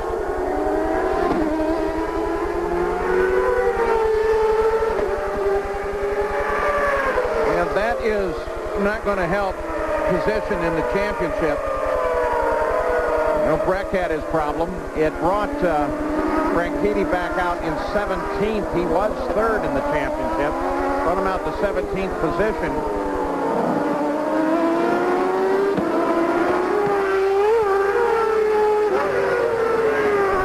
Points right now based on current position running.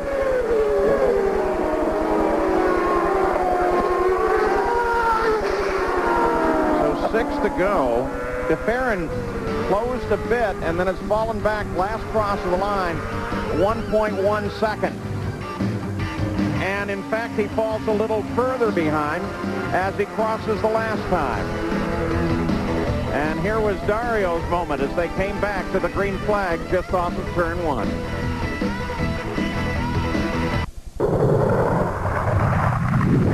I just saved her $120 on a set of Goodyears.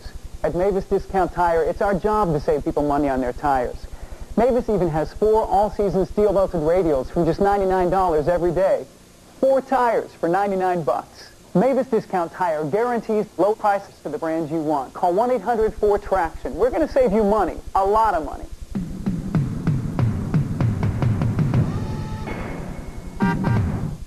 Hi, everybody. We're on City Island, and this is almost the end of City Island Avenue. And look, it's Sammy's Fish Box. Let's go inside and find out why it's such a wildly popular restaurant. Sir, why do you eat here at Sammy's Fish Box? Oh, the food is delicious. I mean, the great portions, it's nearby, it's the best place out of the whole City Island. I love it. What did you order? I ordered the shrimp scampi, fresh garlic sauce. The service is fast, it's great atmosphere. For you. Joe, no one saw this coming. Last year, Seattle was the wild card. Now they're on pace to do the unthinkable, break the 95-year-old record for the most wins in a season. White Sox Mariners, Sunday Night Baseball presented by Nextel, 8 o'clock tonight.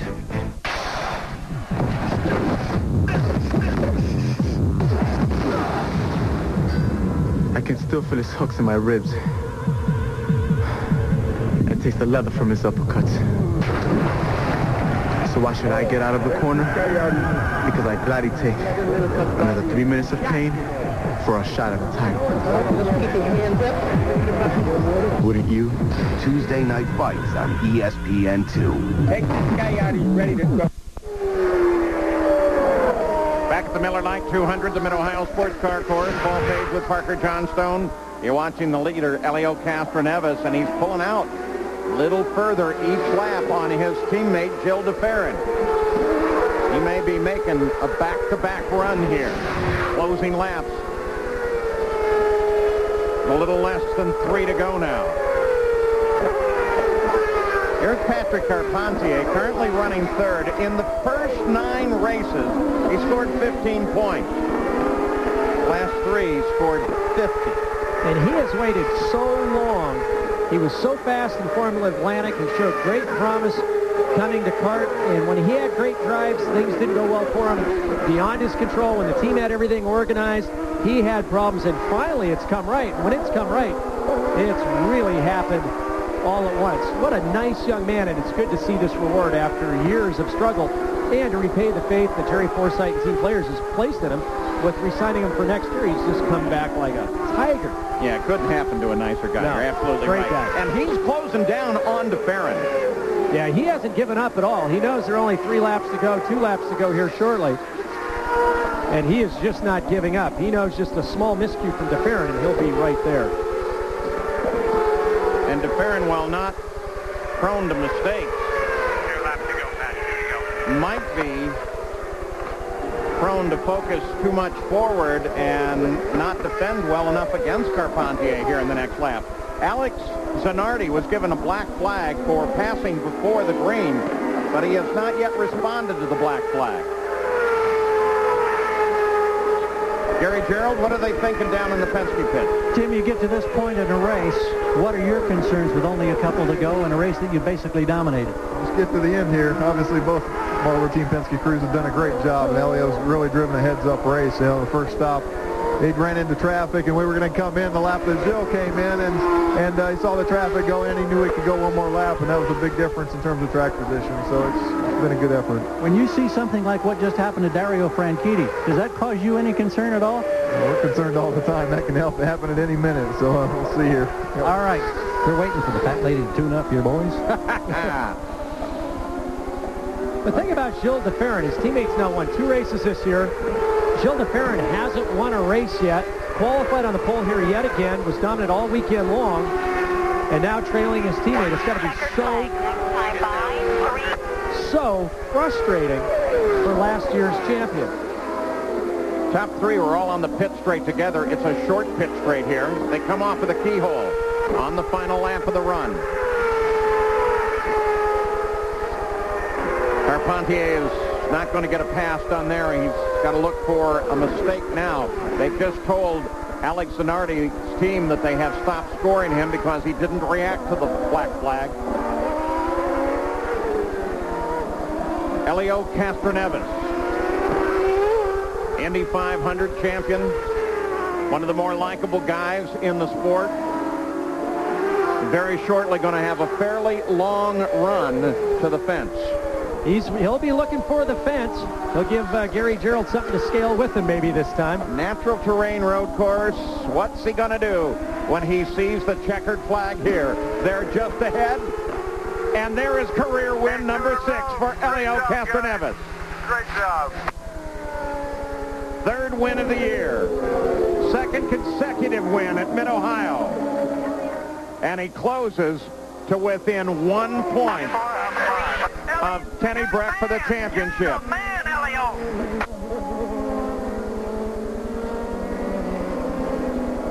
And a man that does know how to celebrate. Elio. Hey, buddy, you got to pull all the way up here, just across from our pit. Getting the instructions on where he will celebrate his victory. Jan Beekes? While we wait for Castroneves, let's get a word with Roger Penske. It's got to be so rewarding to dominate and get a 1-2. Well, it was a great last couple of days for us, and certainly Elio and Jill did a super job, and to see 1-2 here that last year, that shows we got a little bit of strength still, but again, it's a long season. You know, the good news today was that Brack had a problem. We really closed up on him because he's been doing a terrific job, but it's a credit to the team and Tim and all the guys, and certainly Elio. My hat's off to him for a great drive. Congratulations. Thanks. Yeah, he closes to within point, and in the points fight, he closes to within 1 point. Within the points fight, positions 3 through 10 will all change. It's unofficial now, but that appears to be the order of finish. They'd stopped scoring Alex Zanardi, but there is the order of finish. Nothing happens in that final lap. Patrick Carpentier tried to close the fair and could not get it done. So now onto the pit straight to celebrate his victory. Elio Castroneves stops at the line.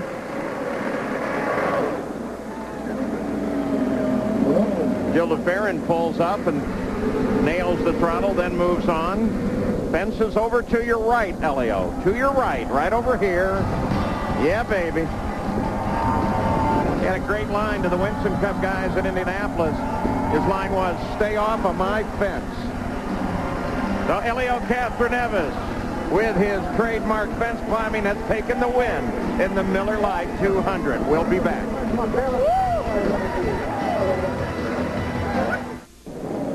What the heck is going on down there?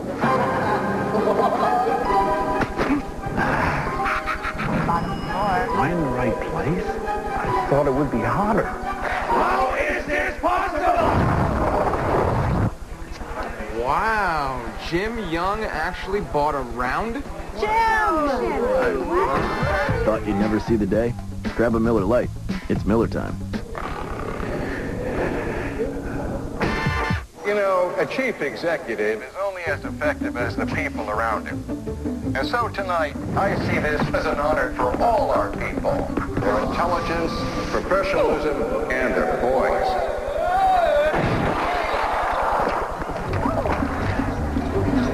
Want to stop rushing to make shipping cutoffs? Did I make it? Yeah, you got later pickups now. Introducing FedEx Extra Hour service. Ship up to 3 hours later and still get it there overnight. You got a shrimp thing happening in your pocket. Trucks. Fundamentally tougher than any panty-waist car. Hey, no one ever wrote a song about his first hatchback. At Craftsman, we figured the only thing better than trucks is racing trucks. So we're the official tools of the NASCAR Craftsman Truck Series. Tough trucks, tougher drivers, and the toughest tools. Craftsman.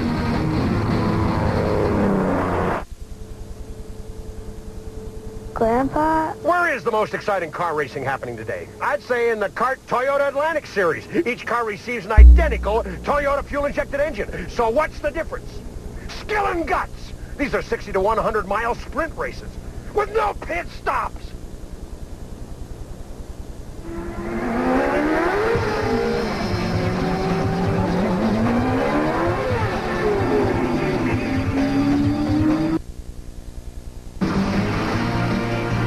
Today's coverage on ESPN Speed World of the Miller Lite 200 has been brought to you by Miller Lite. Grab a Miller Lite. It's Miller time. By FedEx, proud sponsor of the FedEx Championship Series. and by America's #1 choice and tool. Craftsman makes anything possible. Spider-Man is off the fence once again. Now listen, you're going to have to stop closer to your team so they can join you on the fence. You're 100 yards away from these guys, and they're just dragging, trying to get down here to join you. You're right, Gary, but I'm sorry. The excitement was too much, and this crowd was unbelievable. And wow, what a great race. What a fantastic. All of a sudden, I took my own decision, you know.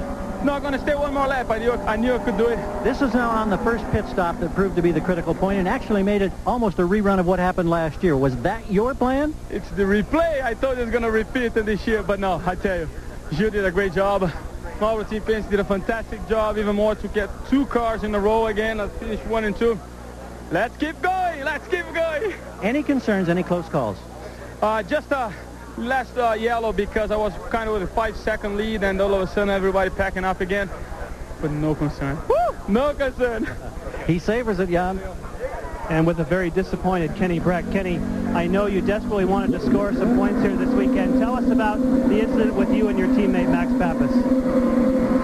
I don't know what happened. I didn't see him at all. I had a knock on the rear wheel or whatever and spun around. That was it. I never even saw him.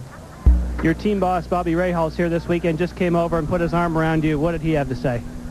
No, he said he was sorry about everything, but I mean, it's not his fault. We've struggled here this weekend with the Shell 4, but we've done what we could, and we came out very short. And we hung in there, maybe hoping for something to happen, you know, but it didn't, so that's the way it goes sometimes. Well, guys, we'll have a shot next week in Elkhart Lake. Thanks, Kenny. Well, in that points battle, now Kenny Breck's lead has slimmed down to a single point. And for DeFerrin, D'Amata, and Carpentier, they all moved forward a position. DeFerrin moved ahead 2.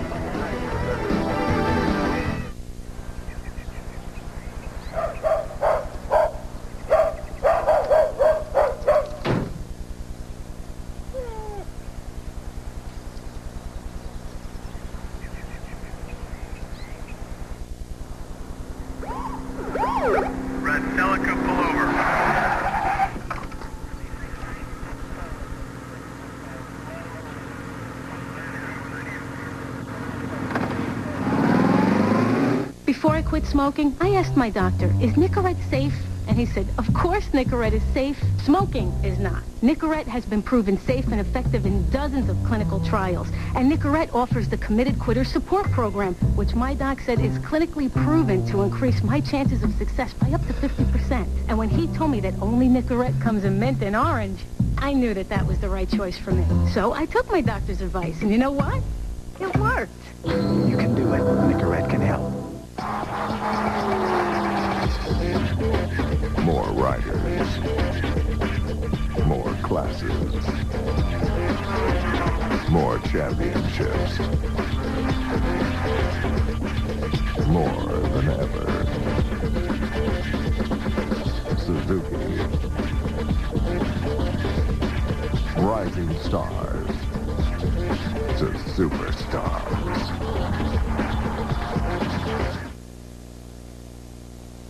It's the Indy 500. It's the Daytona 500 of our sport.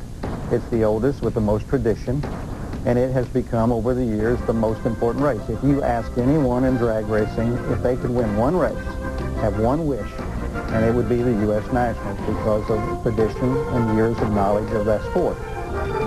It's the Mac Tools U.S. Nationals, and it's coming Labor Day weekend. ESPN and ESPN2 will have 11 hours of coverage of this historic NHRA event. Here's the results of the race, and while he didn't win it, it was a good day for Gilles DeFerrin, Jan. It certainly was. Your teammate just came over and congratulated you, but certainly I can see that you are exhausted. You gave it everything you had. Is it at all frustrating when you start on pole and he gets by you in the pits? Yeah, well, you know, that's the name of the game. You know, unfortunately, I think they short-shoot a little bit, and I got traffic on the way out, and that's all it was. But, you know, I mean, Elliot drove a great race. The team did a really good job, both in my car and my pit stops and his pit stop. It's just the way the chips fell today, but, you know, I can't go nuts, you know. I mean, second place, a good place. He you know, shot us up in the championship, and it was a good weekend. And those two positions in the championship are key. Paul? Gilda finishes second place behind Elio Castroneves. Of course, all the coverage on Everything Motorsport on RPM tonight. Complete wrap of all of the action. Our final Toyota Spotlight, we want to look back at this day in the Miller Lite 200. Next week, we're at Road America, beautiful Elkhart Lake, Wisconsin. Make sure you join us there, one of the great race courses in the United States. This has been a presentation of ESPN, the worldwide leader in sports. For more, log on to ESPN.com. We'll see you next week.